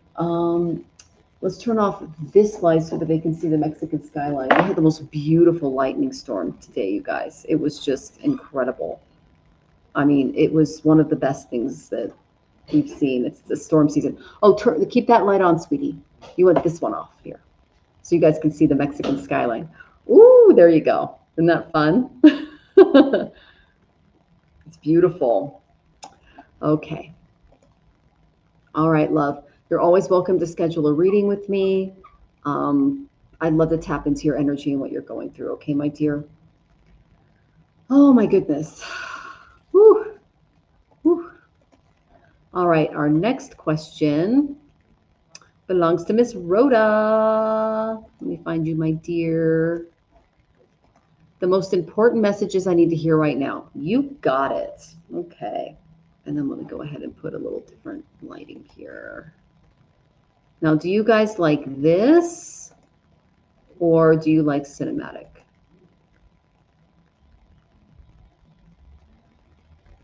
What do you guys think? Cinematic, or you can see the background a little bit more, or do you guys like bright? This is me playing around with StreamYard. The first one, this one. Okay, you got some patience. Okay. All right, and then diamonds, you're next. Okay, my dear? All right. Important messages you need to hear right now. I hope you're doing well, Rhoda. You are such an achiever, doing amazing things in your life. Oh, wow, that makes sense. Okay. Love that I pulled that one for you.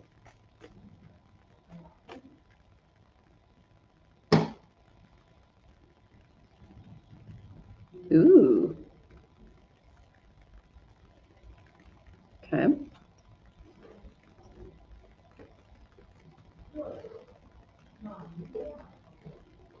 What do you think, Anisha?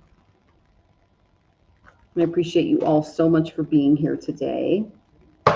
Only here once a week, and I know that you guys can be in other places, so I appreciate that. Oh, Miss Rhoda, you are doing amazing work. You already know that.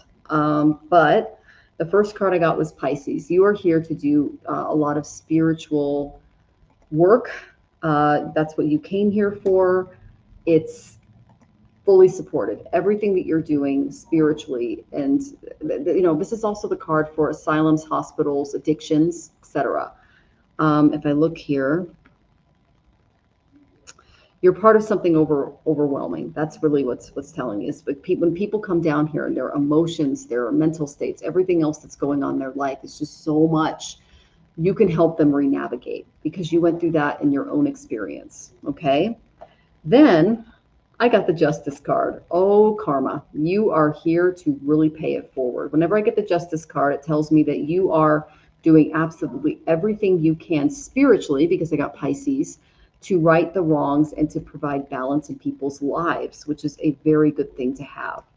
The Justice card tells me that you're doing great karmic work. It is really reaching a lot of people. It's helping those really understand how to handle worry, detours, distress, thrift, scarcity in their lives. You are helping people with recovery. This is my recovery card. Upright, this means, oh my gosh, you're homeless and you're dealing with drug addiction and everything else. You are improving their situation. Hard times are behind. Things are turning around for them because of the karmic work, the justice that you are doing for people, and it hits them on a spiritual level. It's what you came here to do. You're doing an amazing job of it. So your guides are doing a big clap in heaven for you, my dear. You are an amazing soul. Okay. I look at the stuff that you're doing and you are so inspirational, my friend. Okay. This is what I got from Whispers of Ganesh. He said, pick me. I got embrace. Believe in yourself and others. Discover the deeper importance of your being. You are here to do your spiritual work and you're doing a great job. Recognize that your interactions with others are very important and that healthy relationships, and especially when it involves recovery, are extremely important. In many parts of the world, you can see Ganesha's hugging Mushak here. It's recognized as a familiar part of greeting, in addition to be a manner of acknowledgement. Like, I see you. You're here. It's okay. You know, human touch is something that's going to become more and more rare as we head into Kali Yuga, which is the material realm. And the support and reassurance that you're giving others is so huge. So Spirit is encouraging you to keep your compassionate heart, be nurturing towards yourself and others, because there's a lot to be gained from seeing things from the practical perspective, especially the legal perspective that you can step into. It's very down to earth. You came from a present circumstance where you were able to really pull yourself out of a rut, and you can help other people do that as well. So just focus on creating a balanced life for yourself. Remember that it can be accomplished, especially when you're serene and taking care of you too. Be imaginative and helpful, because that's what I'm tapping into, and deal with issues as they arise. Don't catastrophize. Just be like, you know what? If it comes, I'll deal with it then. But don't let it keep you up at night. Okay. Keep your wits about you as you determine the best course of action when those things do come up, and keep very simple solutions to fix the problem without minimal fuss.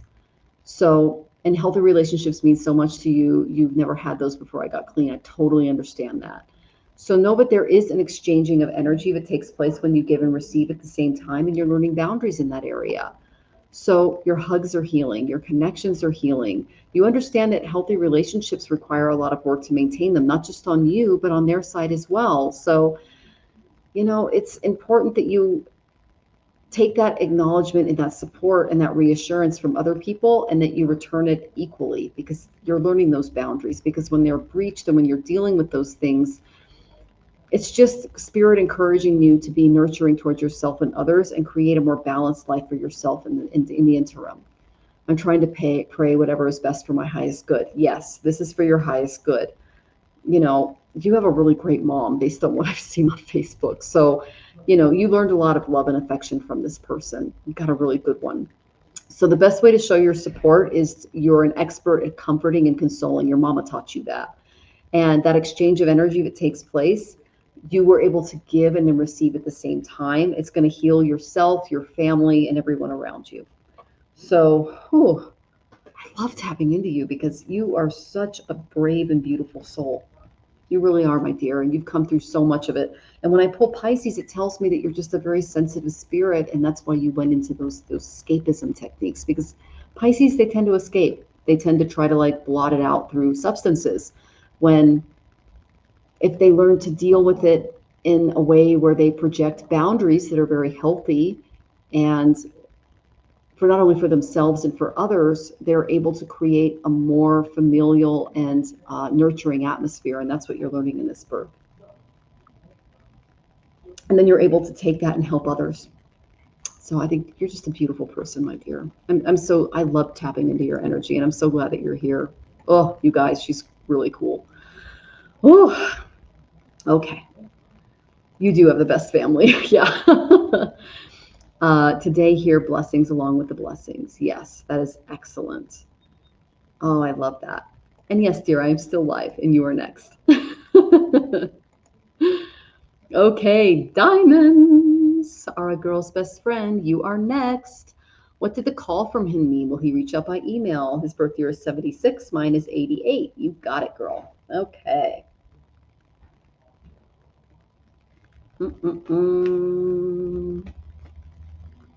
Okay.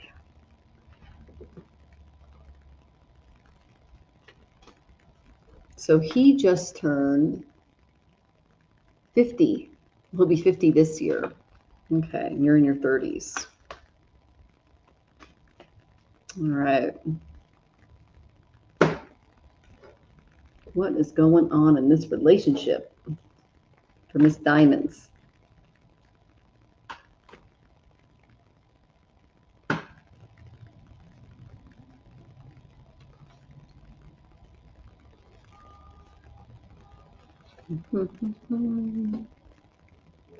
Okay.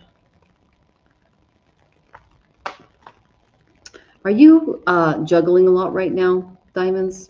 Because I'm getting there's a lot of stuff going on in life here for you. And you need to ground yourself a little bit. A lot, actually. So anything you can provide will help me kind of hone in there. Oh, you're okay. He's 49, I'm 37. He'll be 50 this year, and you're not even 40 yet. Okay. All right. So, yeah, you're all right. So the main thing that I am seeing, and I actually, my first tarot reading that I ever got, I asked about the guy that I was dating at the time. I was looking to get engaged to him, and he pulled the death card. So this is a no. Okay, this is not the person for you.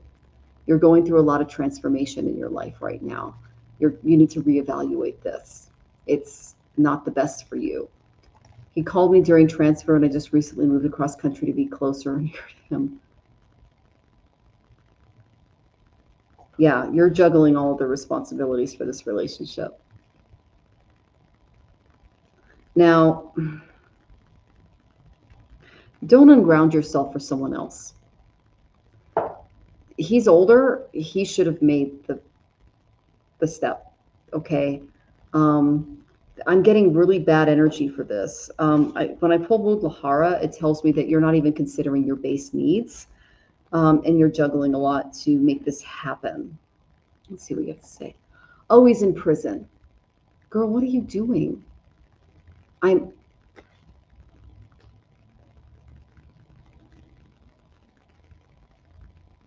You moved across the country for a man that's in prison? You need to sit down and start journaling. You need to start doing some introspective work. Do not uproot yourself for someone who can't even take care of their own.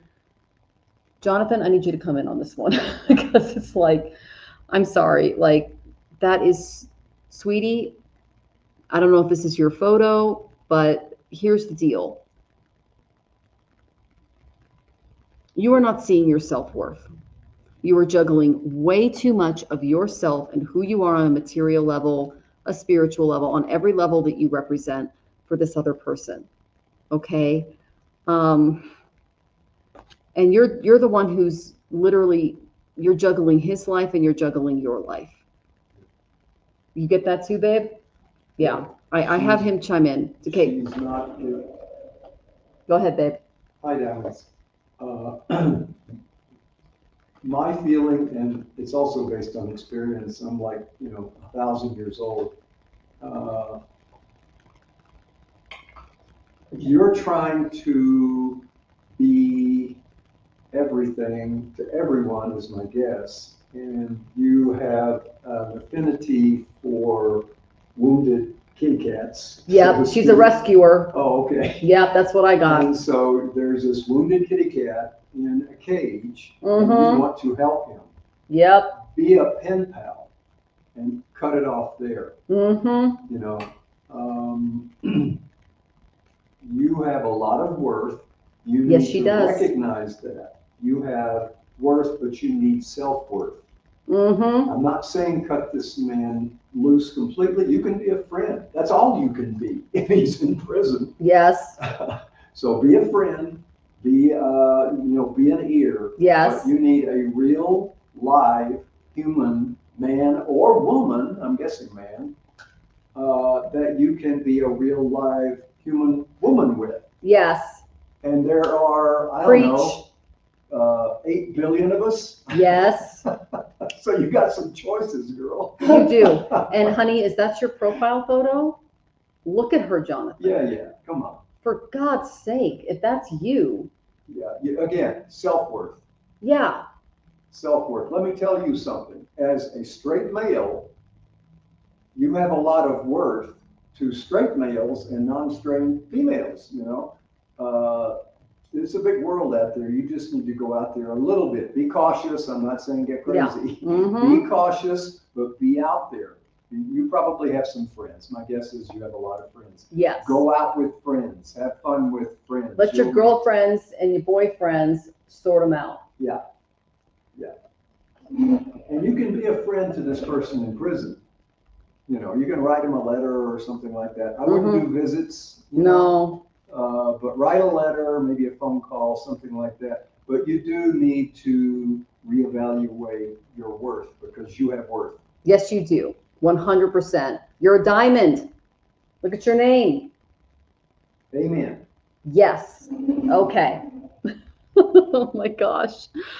Whew. All right. Thank you for putting up with that, you guys. And diamonds, my love goes right out to you. You do not need to juggle yourself and your determination for that. So, wow, that is a lot. But what this tells me, whenever I pull the Mudlahara card, that you need to focus on your self-worth, on making yourself and your base secure. This is the most important thing that I think that you can do for you. You know, 21 is one of my favorite numbers. It's followed me my whole life. It's all about feeling secure in your own being. So know that you can work with spirit to focus on that root chakra, which is what makes you feel secure, what makes you feel like you're here, you're grounded. And that will create stability and inner strength to come from a place of worth, of value, of belonging, of accepting, of trusting. Don't go talking to men in prison, babe. Don't try to date them. Don't try to move for them. I dated criminals. That's why I had Jonathan come in, because my 20s were bad. So when you feel secure in your life, display some good common sense. You contacted the right person for this because he knows, like, I was raised by criminals, so I had to get away from them. It was a whole thing.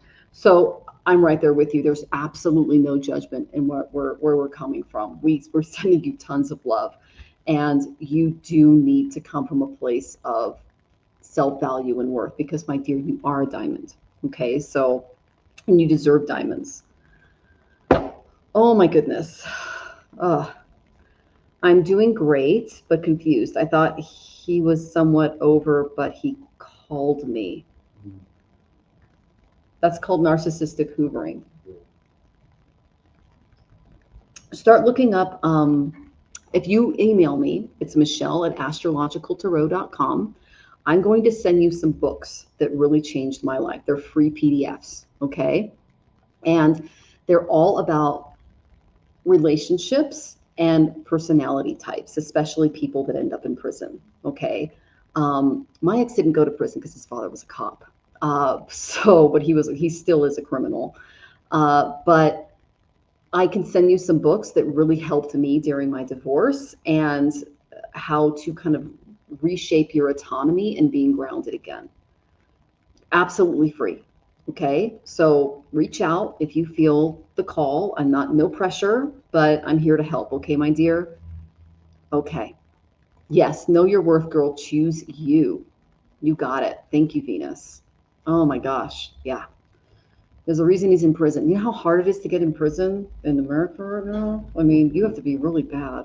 I'm telling you. Like, protect yourself, sweetie. Okay? Sending you lots of love. Whew, that was intense. Oh my gosh. The call meant that he is looking for someone to take care of him, and you're not a mother. You're looking for a partner. That's what the call is, okay? Okay. Let's see here. Just going through my questions. All right. So we're going to start going in order. And Diamond says, okay, I just really love helping and I enjoy the mental aspect. Honey, I was a nurse and a teacher. I was an in-home nurse assistant when I was 15. That was my first job, W-2, because I didn't get a lot of support. And then I also worked through college to get my teaching degree. And I started doing that because I love helping people. Empaths, helpers, people that are reaching out for others tend to get parasitic infections. And those parasitic infections are people that don't want to take any responsibility for their lives. Stay away from that crap. It's not you. It's not who you are. Okay, my dear. Aw, Venus. Look, honey. Jonathan gave great advice. Thank you. Yeah, I felt the need to bring him in because he was part of my healing. Because, again, I did not trust Jonathan for years. We were friends for 5-6 years. Yeah, before I even looked at him sideways, it was just like, he was a friend. He was there for me. I really appreciated him, but it was just like, I don't trust anybody.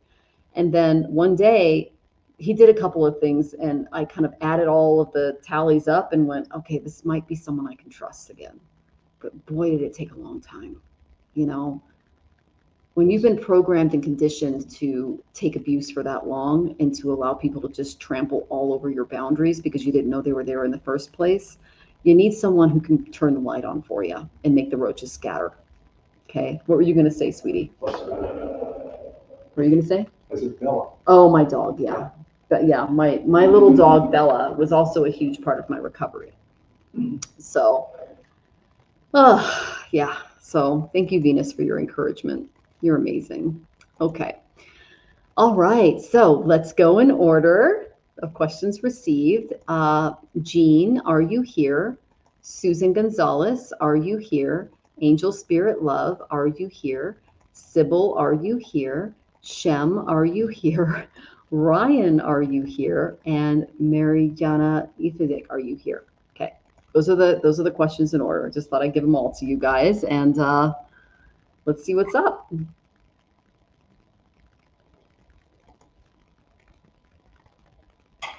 Okay, Jean is here, Shem is here, Sybil's here. Yay! Thank you for checking in, guys. I appreciate that.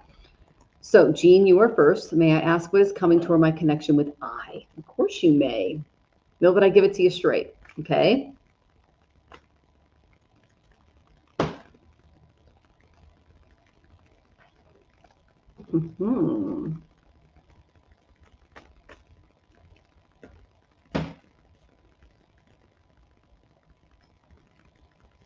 Interesting.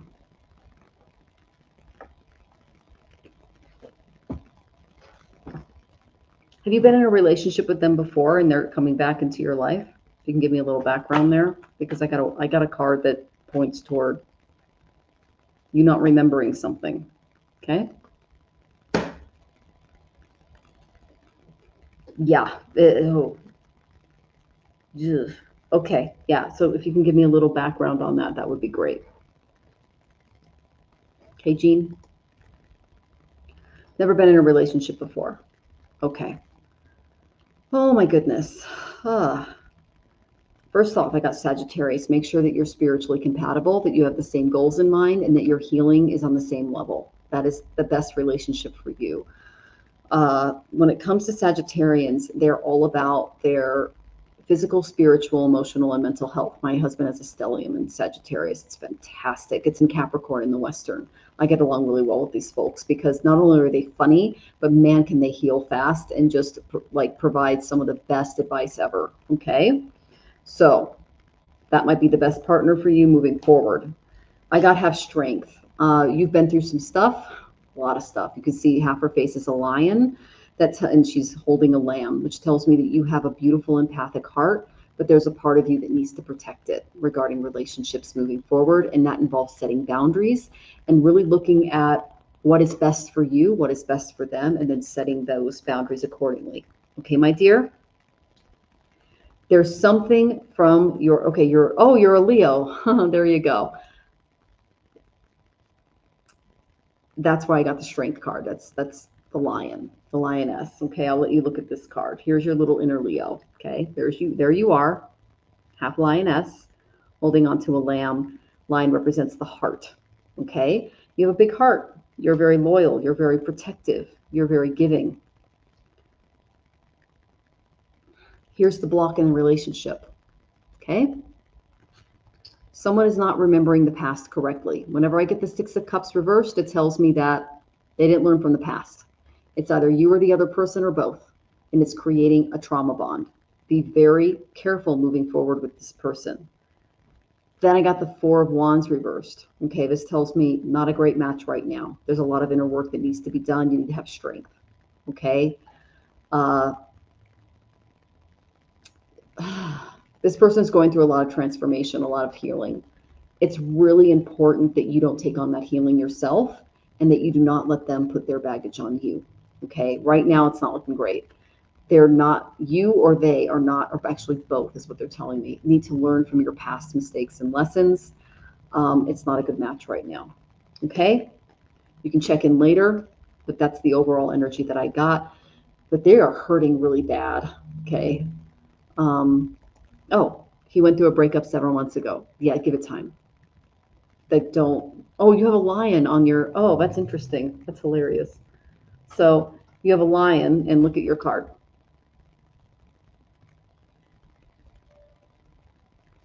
See if I can focus in. Look at that lion, girl. Focus on you. Focus on your heart. Focus on what makes you feel safe and secure and strong. Okay, that's the main energy that I'm getting in and around you. Okay, my dear? All right. He's been sick from chronic illness for the past couple of months. I've always been drawn to lions. Well, girl, you're half one. So the guides came through and said, tap into that inner lioness. You want to attract that for you. Okay, this is not the right person right now. They're getting over their ex. You don't want to be part of that because then you'll just be a rebound. Okay, my dear? Sending you tons of love as you do that. And yeah, tap into that lion energy because it is there. I believe that we all come from animals from past births because, you know, according to the Vedas, we start off as mineral here on this earth, and then we go to plant, and then we go to insect, and then we go to, and the thing is, that's part of our soul's evolution. And we just go through all of these reincarnations until we finally meet a human birth. And it's a soul evolution that we go through.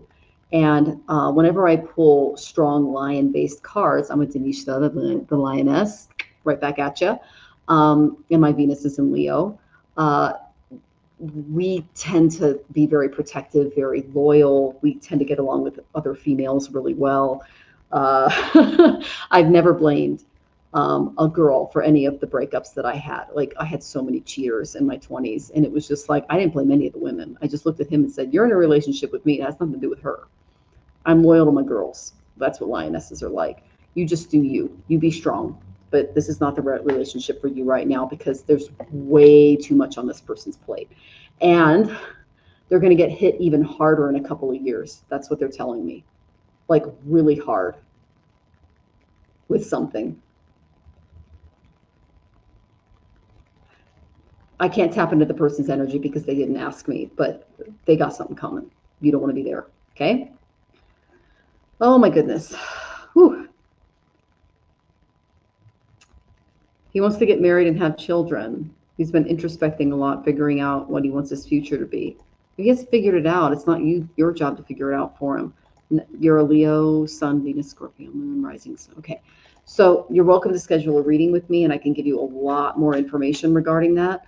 I look at your Navamsha chart as well as I do relationship readings. I actually just gave, I do it for actual, like, arranged marriages in India. So I'm like super in the circuit when it comes to relationship readings. If you get one from me, on a relationship reading, I usually spend 9 hours of research, and I incorporate AI into that. So it'd be technically like, it used to take me about 3 to 4 days, but since I've incorporated AI to help me with my research, it's taken me less time. So I was able to bring down my rates a little bit. But if you want a relationship reading, if you're really serious about this person, you can contact me for that. But I'm telling you, the cards are saying not right now, okay? Because this person is healing. Okay, my dear? All right. All right, Susan Gonzalez, are you here? Angel Spirit Love, are you here? I know Sybil checked in. You're next. Okay, Miss Sybil. You're so welcome, sweetie. Sending you lots of love. All right, Miss Sybil, you are next. And then after that, we have Shem. Oh, take your pills, sweetie. That's for Jonathan's pills. Okay, and then we have Ryan, and then we have Mary Jana Ivan. Okay. Okay. Sybil, here you are. How will the summer be for me? You got it.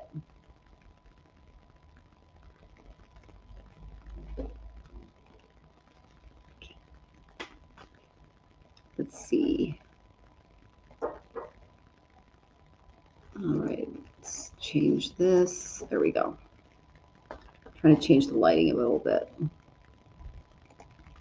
so you guys can see. I mean, it's such a beautiful skyline, you guys. I mean, look at this. It's stunning, you know? All right.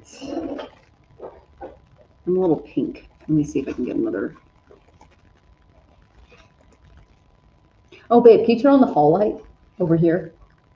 This one? That'll make it a little better, I think.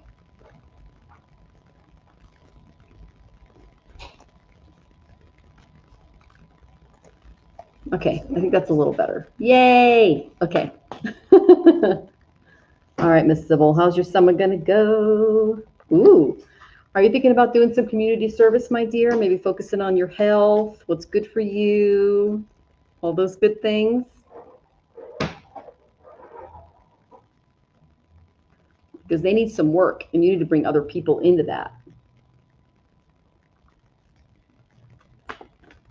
Especially if you're on a wellness plan for your future and everything that you're working on, because that's super supported right now.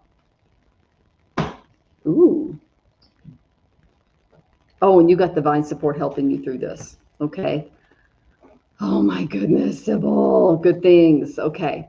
Viviani's here. Lovely to see you, my dear. Oh my goodness. I haven't figured out a VPN to comment on your channel, but I've been watching it. So here in Mexico, a lot of us have been cut off from channels in Los Estados Unidos. So I do watch your stuff. It's just I can't always comment because I'm blocked. So please know that for some of my fellow readers. Viviani is right there. She's a great channel. She was trained by Val Dragonfly Crystals for Akashic record readings, and she's a fabulous person. Okay. Oh my goodness. So Miss Sybil, the first card I got for you is the 6th house. The 6th house in astrology represents service. It represents taking care of our daily routines and tasks. It also represents our daily health. That's why I asked you. That's what the guides are thinking, saying and thinking. You know, one of the best times to get into a farm crop or share is during the summer. So if you have something like that in your area, like see all those fruits and vegetables there, changing your health routine, really getting into a more healthy and balanced lifestyle is fully supported this summer, especially if you have a little bit of extra time to put into it, okay? Because your current state of being, your current way of living and being is a little off balance, okay? Because I got the 3 of Pentacles reversed, meaning you need to, there's a lack of cooperation here. You need to invite others into this circle. Your heart might not be in it. There's some trouble there, okay, regarding health, okay? You're avoiding taking necessary steps. That's what's really important, okay? Because it's important that you put more into this because you don't want to experience burnout. You don't want to, because, you know, when it comes to securing our base, our bodies are the most important thing that we need to pay attention to. So when I see this, it tells me that you need to seek support regarding your everyday routines, your health, and your lifestyle, okay? That's what they want you to focus on this summer. That's kind of natural for a lot of people because it's you know, it's swimsuit season. It's when people have time off, like traditionally when we had a middle class, but it's a time where you can really focus a little bit more on you, okay? Then this is what I got for you. I got that you have divine support coming your way. This is from the Whispers of Ganesh. You can see there's an Om around Ganesha. This is a very powerful tool for bringing focus and awareness and deeper meaning into your life because Ganesha is strongly connected with this mystical symbol Om. You can kind of see it makes the outline of his head. So your guides are ready to share their wisdom, their knowledge, their guidance that's just innate within their beings. And you can cultivate a closer relationship with your guides and any ascended master and divine being that resonates with you, because that's going to help you maintain your discipline as you go throughout this change. Okay, thank you for sharing Viviani's channel, Venus. You're adorable. I love you. Okay, so Spirit's desire is to assist you on your life's path. Know that guiding you away from fear, distress, anguish, and toward the light and love and center of your being, knows that same light which resonates throughout the entire universe. It's contained in this universal sound. Om.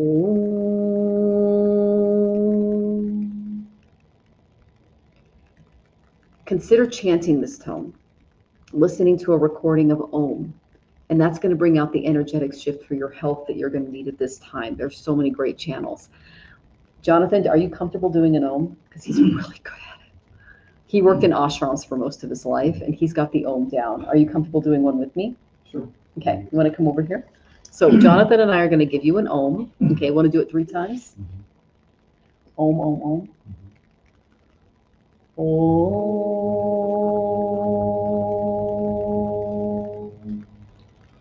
Om.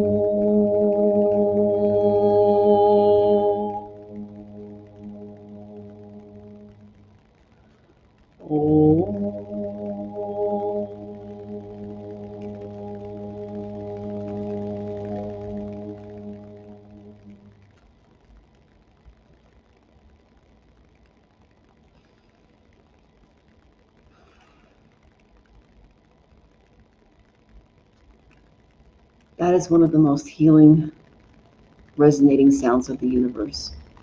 Invite that into your spiritual practice when it comes to your health and your daily routine, and that will definitely help you.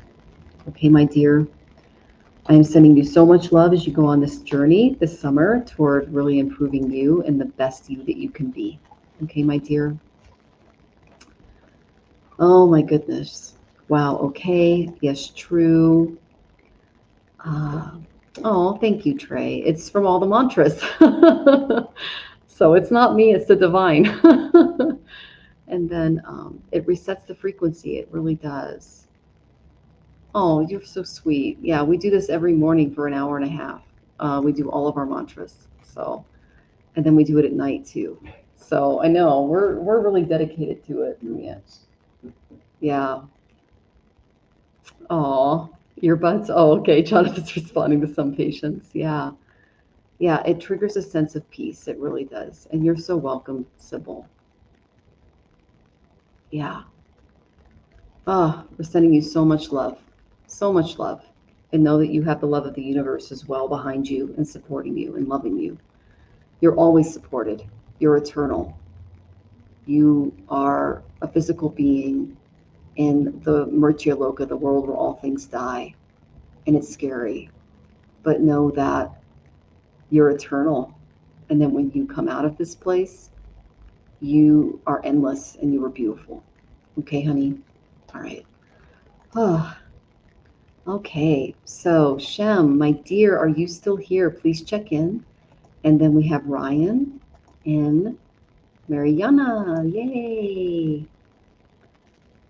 Please check in.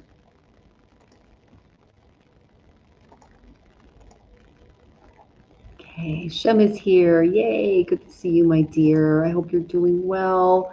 A message for you. You got it, girl. Okay, so the other day when you tried to order a reading and it didn't really go through, I got the Emperor reversed and I got the Page of Wands reversed. So that tells me that you're having, the Emperor reversed tells me there's an issue with the husband, okay? He's not ruling correctly. He's upside down and he's got way too much responsibility, but at the same time, he's not ruling right and he's becoming controlling and a little overbearing. The daughter is just not making the right decisions. That's when I tapped into your energy. Okay. Now I didn't do a full reading yet because it didn't come through, but that's what I got was your husband is not making the best decisions right now because he is inundated with all this crap. And your daughter is not making the best actions right now. Okay. So that's the energy that I got there. Okay. You can let me know what's going on, but that's what I tapped into. Okay. Oh my goodness. And Ryan's here. Good to see you, sweetie. Oh, and thank you, Trey. That's very sweet of you. All right. Whew. Any message? But that's the main one I got from the other day. Okay. Focus on your health. Focus on you. You know, like I said, it's so important that you set those clear boundaries, my dear. You have good intentions, but it's important that you protect your beautiful energy, okay? Okay. Let's see. Oh, thank you, Ryan. Okay, let's go to Ganesha because he's calling to me. For you, dear Shem. I'm glad you came back, and I hope you're doing well, my dear. Nazia, good to see you. All right, girl. This is the solution. You do you. This is not your karma. This is their karma. This is the house of service. It's the house of karma. You just create the most grounded daily routine that makes you feel great about yourself, about your environment, and about everything that you are. When I get the 6th house, it's, splurge on the fruits and vegetables. That's hard for me because as a vegetarian in Los Estados Unidos, you're in Canada, which is a little better, but I went to the bargain bin where they were almost rotting, and then I made the best out of it. Here in Mexico, I go to the market, I get myself the biggest freaking papaya I can see. I cut it in half and I eat it like ice cream. It's the best thing ever, and my colon loves it. Like, do something like that for you. Do things that make you feel really good being in your body, and see this test that's coming your way as an act of service, okay? Protecting it, learn the hard way, excellence. You know what? You're not alone. I did too, okay? So you do have a support system around you. I got 3 of Pentacles, okay? This tells me that when you cooperate with people that have your back, they can give you solutions to problems that you may not see, okay? It's important that you use this collaboration, this cooperation, this team to help you see things that you may not see, and then fill in those blanks. You see, there's a couple here, and they're helping plan this beautiful church, okay? And then that church is your daily routine, how you give, how you receive, what boundaries you set. This is going to help you. Group counseling might be a very good thing for you. It might be, I don't know if you're still with your husband, but it's a mess right now because Saturn is right there in your 7th house, and he is showing you reality. And if you don't address the realities in your relationship, it could fail, especially because he's going to be in your 8th house next year, and that's going to cause a collapse unless you address the issues now. If you are ready to walk away, then you need to set those boundaries now. It just depends on where you're at in your relationship and what you're willing to accept and not accept, okay? Yeah, and I love papaya too. So this is the best way. I got cultivation from the Ganesha card. Cultivation tells me that stepping into music, stepping into something that makes you feel like you're part of a community is going to be really big for you, my dear. Because, Ganesha is playing the Veena here, and that is associated with the goddess Saraswati. She's the goddess of the arts. And it represents, attuning your heart to live with harmony, which is this card, with other people in the world. He's also drumming with a denaro here, and that represents a focused kind of motion and activity that you're doing with other people to fix this area of your life. And he's also forming a yan mudra, okay? That's a focused type of motion and activity. It's a chin mudra. It's a seal to direct your energy and maintain focus. A lot of gurus give us this mudra. It's a gesture of fearlessness to change your daily routine, to work with others to do it, and to invite other people into your life to provide that cultivation, that safety, because it's going to dispel a lot of the fear and accord you with a lot of divine protection and bliss. So know that, music, communication, unity, collaboration, that's going to augment your spiritual expansion.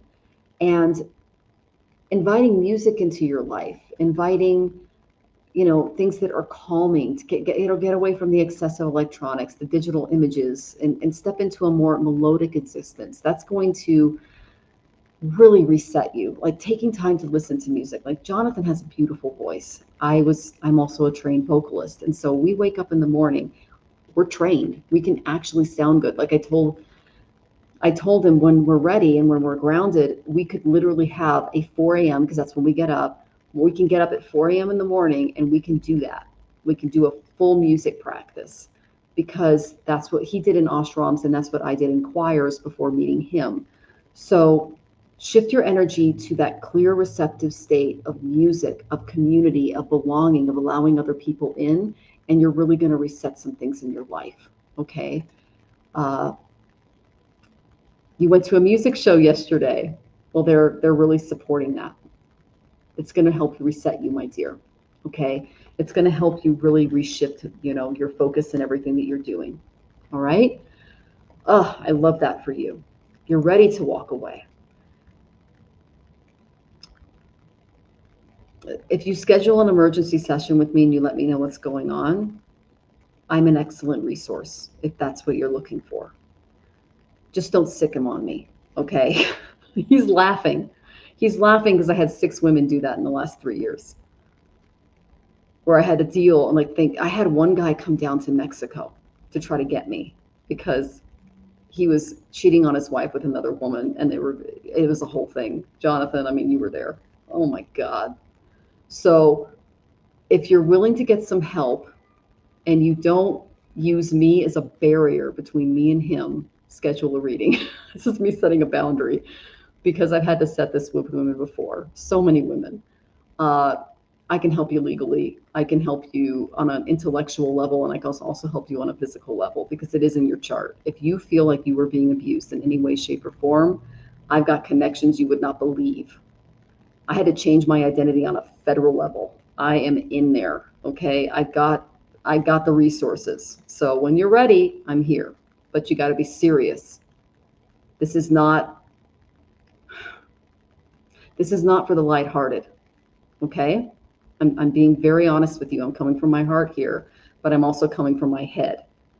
I'm not going to be a sacrificial lamb, but at the same time, I can help you out if that's what you really need, okay? But you got to be willing to take that jump and not put me in between you two, all right? Well, I'm sending you lots of love. If you want to work it out, I'm also here for that. I can do relationship charts. I can show you your strengths and your weaknesses and help you work through that. But if you're being taken advantage of, you need to address that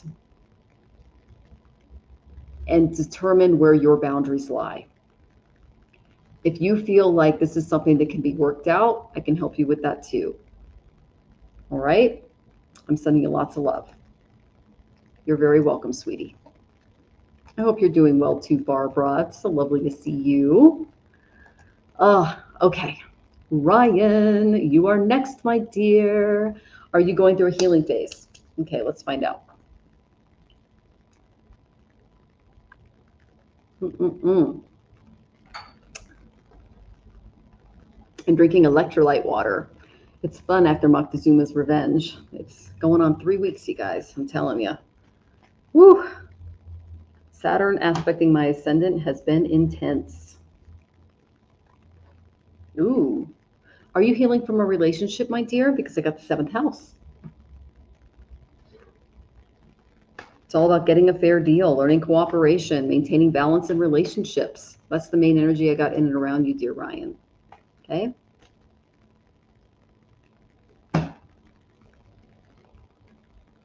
Oh, you were bullied. Oh, honey.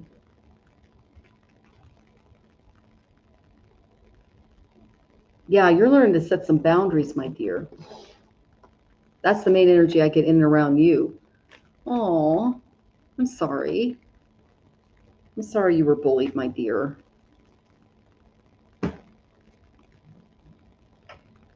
Okay. It's teaching you to think a little differently.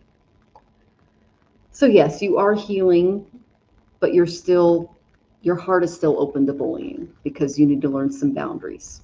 Okay. Yes. Okay. All right. Thank you for confirming. So the first thing that I got was I got the 7th house. This is relationships. This is how you are a mirror for others around you. This could be all of your closest relationships. My dear, you were bullied. The 7th house represents marriage, but it also represents the other, like you interacting with a person on a daily basis and that person not respecting your boundaries and who you are as a soul.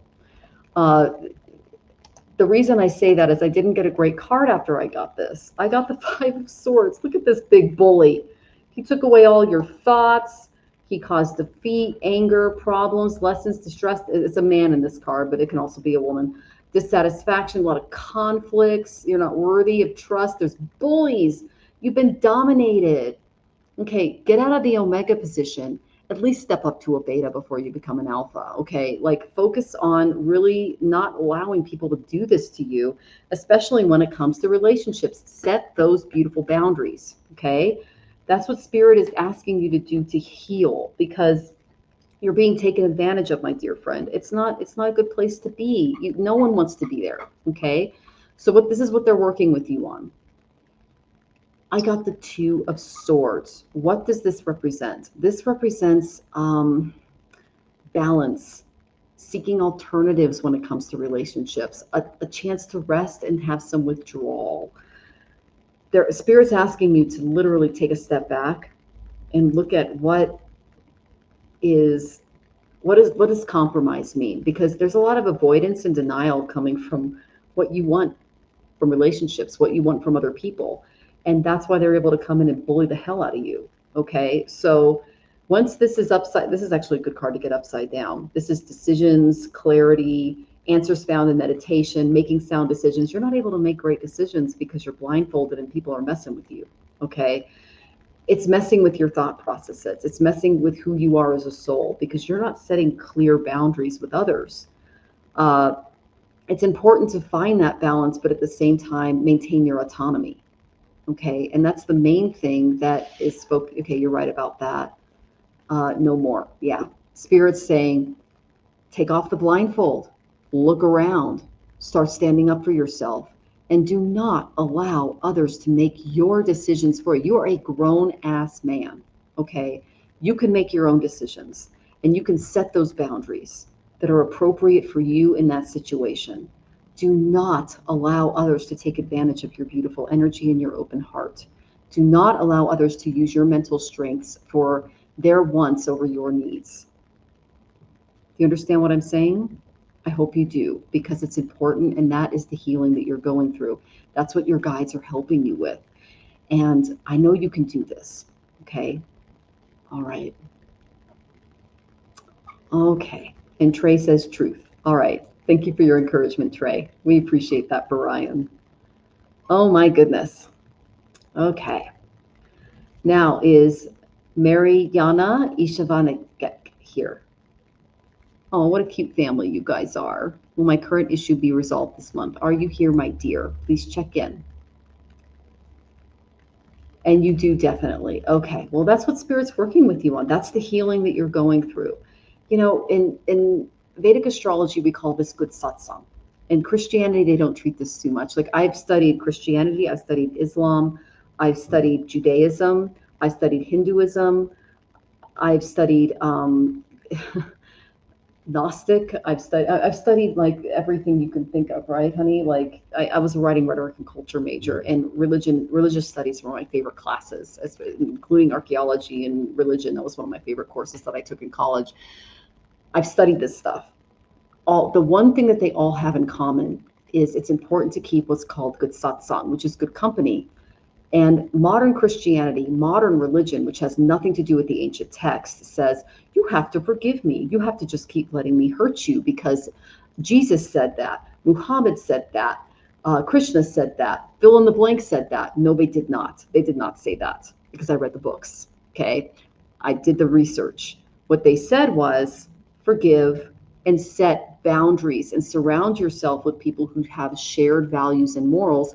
Otherwise, you as a spirit cannot move forward to your own autonomy and separation, not from the collective, because that's always there, but toward that divine understanding, toward higher ways of being and thinking. Because if you allow other people to drag you down with their wants over your needs, you are going to get stuck in that holding pattern. And that's what I see for you.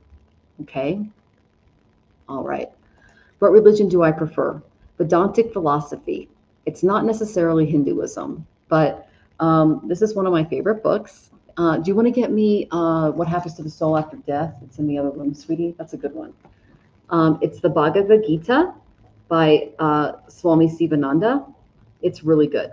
I recommend this. Okay, you can get it for free at sivananda.org or divinelifesociety.org.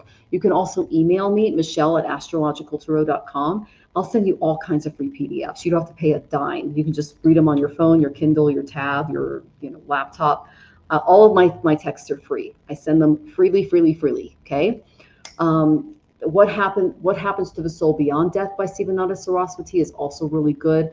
Again, Vedantic philosophy embraces all religions. It's not about following a specific path. It's all about what's called sadhana. Oh, but this is the other one.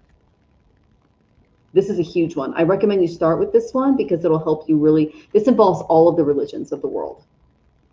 He combines every religion of the world and what they believe happens to the soul after death, and then what happens to our souls as we transcend through those various things. And it's not that big. I mean, look, it's not that big of a book. Okay. I can send you a free PDF of this, or you can just go on to what becomes of the soul after death by Sri Swami Sivananda, free PDF on your browser or your Kindle or whatever, and you can get a free download. I also recommend the Bhagavad Gita. If you haven't read the Bible, there's actually some really great translations I can recommend for you there. It just depends on where you're at in your spiritual world. Okay. And Trey says energy siphoning that's what they do. Oh, excellent. And then, what are your thoughts on the Rosicrucians? Jonathan knows more about Rosicrucians than I do because he actually met them in the ashram. So I'm going to let him talk. Come over here. Oh. Yeah, so that way people can see you. Rosicrucians, this is a real simplification, and I don't speak for Rosicrucians. I'm not one, but when I was in Chicago, I was the director of the Yoga Center, and a lot of other organizations came toward us and said, hey, you want to work with us, et cetera. And so we did. But Rosicrucians are sort of again, I'm going to oversimplify and probably insult both sides of this. It's sort of a yoga philosophy made easy. But you've got to start somewhere, right? Rosicrucian is Rose Cross. So clearly it's a Christian organization, but it's a Christian organization that's based in spiritual philosophy rather than deity worship. And you said the black guy, remember him? You said that they were shocked. That there's some racism involved. So tell me about that. I had one of the other teachers at the yoga center, the Sivananda Yoga Center in Chicago, was a black man. He was about my age. We were mid-20s, and the Rosicrucians came by, to just sort of check out another spiritual organization, and they were literally speechless when they saw this. He was a weightlifter too, so he was quite an imposing guy. He was about my height, but he 30 pounds more muscle on him, but he was an asana teacher. He was very flexible, which is, if you know people that lift weights, they are not flexible. This guy could literally reach back, grab his leg, and pull it to the back of his head. And they were more astonished by the fact that there was a black man that was studying philosophy that was also very flexible. They just couldn't get over it, But that said, it is based in Christian philosophy, and I'm just going to state my own experience here. At some point, Christian philosophy stops. Yes. It just says worship Christ. That's valuable information, but some of us have to go through that door into. We don't believe that religion belongs to white, blonde, blue people. No. In fact, there's a rumor Jesus was not white, blonde, or blue. Oh, you think? So anyway, now that we've destroyed most of the Western culture, what's left? So anyway, I'm not going to mention Santa Claus. Oh, please. We'll let that one go. But Rosicrucians are interesting. And again, I know that you can get 90% of what they have available online free as a PDF, just like if you go to Shivananda.org, you can go through their whole library. The Divine Life Society. Just download until your hard drive screams. So, but the thing is, the only suggestion I would give you is pick one of the 40 books you're going to download. It doesn't have to be 1,000 pages. Pick one of them and actually open it and read it. Yeah. That's the secret. I'm not kidding. I'm laughing, but I'm not kidding. Open at least one of those texts and read it. And then if you feel inclined, read another one. So that's Vedic philosophy in a nutshell. Yeah, and I feel like Westernized, Easternized wisdom dating back to the 1700s. I'm not sure how much is modernized or how much is aged. Yeah, we're right there with you. So the way that Jonathan and I look at it is we determine, is this something that can be taught and passed on and shared with others in a morally fruitful way? whether you're studying any of the religions during this time, know that most of them are based in Mammon, so to speak. Mammon is God. It's Kubera in the Vedic philosophy. People are more focused on wealth. They're more focused on that, golden calf than they are on the divine principles of life. So it's important that you really do your study on whether or not. There's also a book called Sadhana by Swami Sivananda, and there's a whole section on how to find a good guru.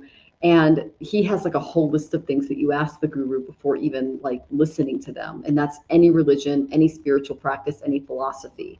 And we haven't found it. So we have our own private spiritual practice that we do from home. And we study texts and we try to help others, but we don't feel the need to push our beliefs on anybody else, because we know that this is a very intimate experience for each of you. We all have our paths that lead us all home. We are on different levels of experience and understanding. Some of it's bhakti, which is like spiritual worship. Some of it's jnana, which is that knowledge, that like wanting to study and figure out spiritual texts. Some of it's karma, which is service to the collective without any expectation of reward. And some of it's artha, which is just really practical ways of helping the collective. So we look at those paths. They're all different. They're all meaningful. You can reach it through Christ. You can reach it through Buddha. You can reach it through Krishna. You can reach it through any point. I even tell atheists, just focus on a flame when you're meditating. That can help focus the mind and zone it in to, in my opinion, the ruler of the universe is every atom of the universe, and we are a part of a grand dream. And we are all connected through pran, which is breath, which is in space. But you have to do a lot of studying to get to that point of understanding. And it involves all religions, all faiths, and all philosophies. So, yeah. And some patient says, I was given boxes of spiritual religious books. Several Rosicrucian books were there. I never really read them over. I felt that they did their own prolific amounts of visuals. Okay. Yeah.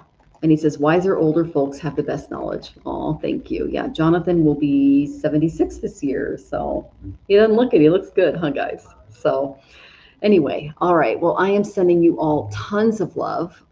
Schedule a private reading for me. You're not going to regret it. I spend a lot of time on that. If you want free materials, email me, Michelle at Astrological Tarot. I'll send you all the books and stuff that you need to kind of help you along. I tend to embrace all religions and philosophies as long as they lead someone toward viveka, which is discernment, vairagya, which is detachment from the material and a focus on the more spiritual ways of living and being, when they focus on what's best for all beings involved on earth. So if you're open to that, email me. I'll send you a bunch of free stuff. So other than that, I am a Vedantic philosopher, astrologer, everything that you can wrap up into one. That's all I've been studying. So you're always welcome to schedule a reading. Know that I spend at least a day on your chart before I sit down in front of you. So, all right. And you're so welcome, Ryan. It was so nice to have you here. And thank you, Venus. You are the mod with the most. I appreciate you so much. So I'm sending you all tons of love and light. And I will see you here next week with Helen Irish Granny. And I'll also be on her show as well, talking about the future of AI. Sending you all tons of love. Om Shanti, Om Peace, Om Love. See you guys next week.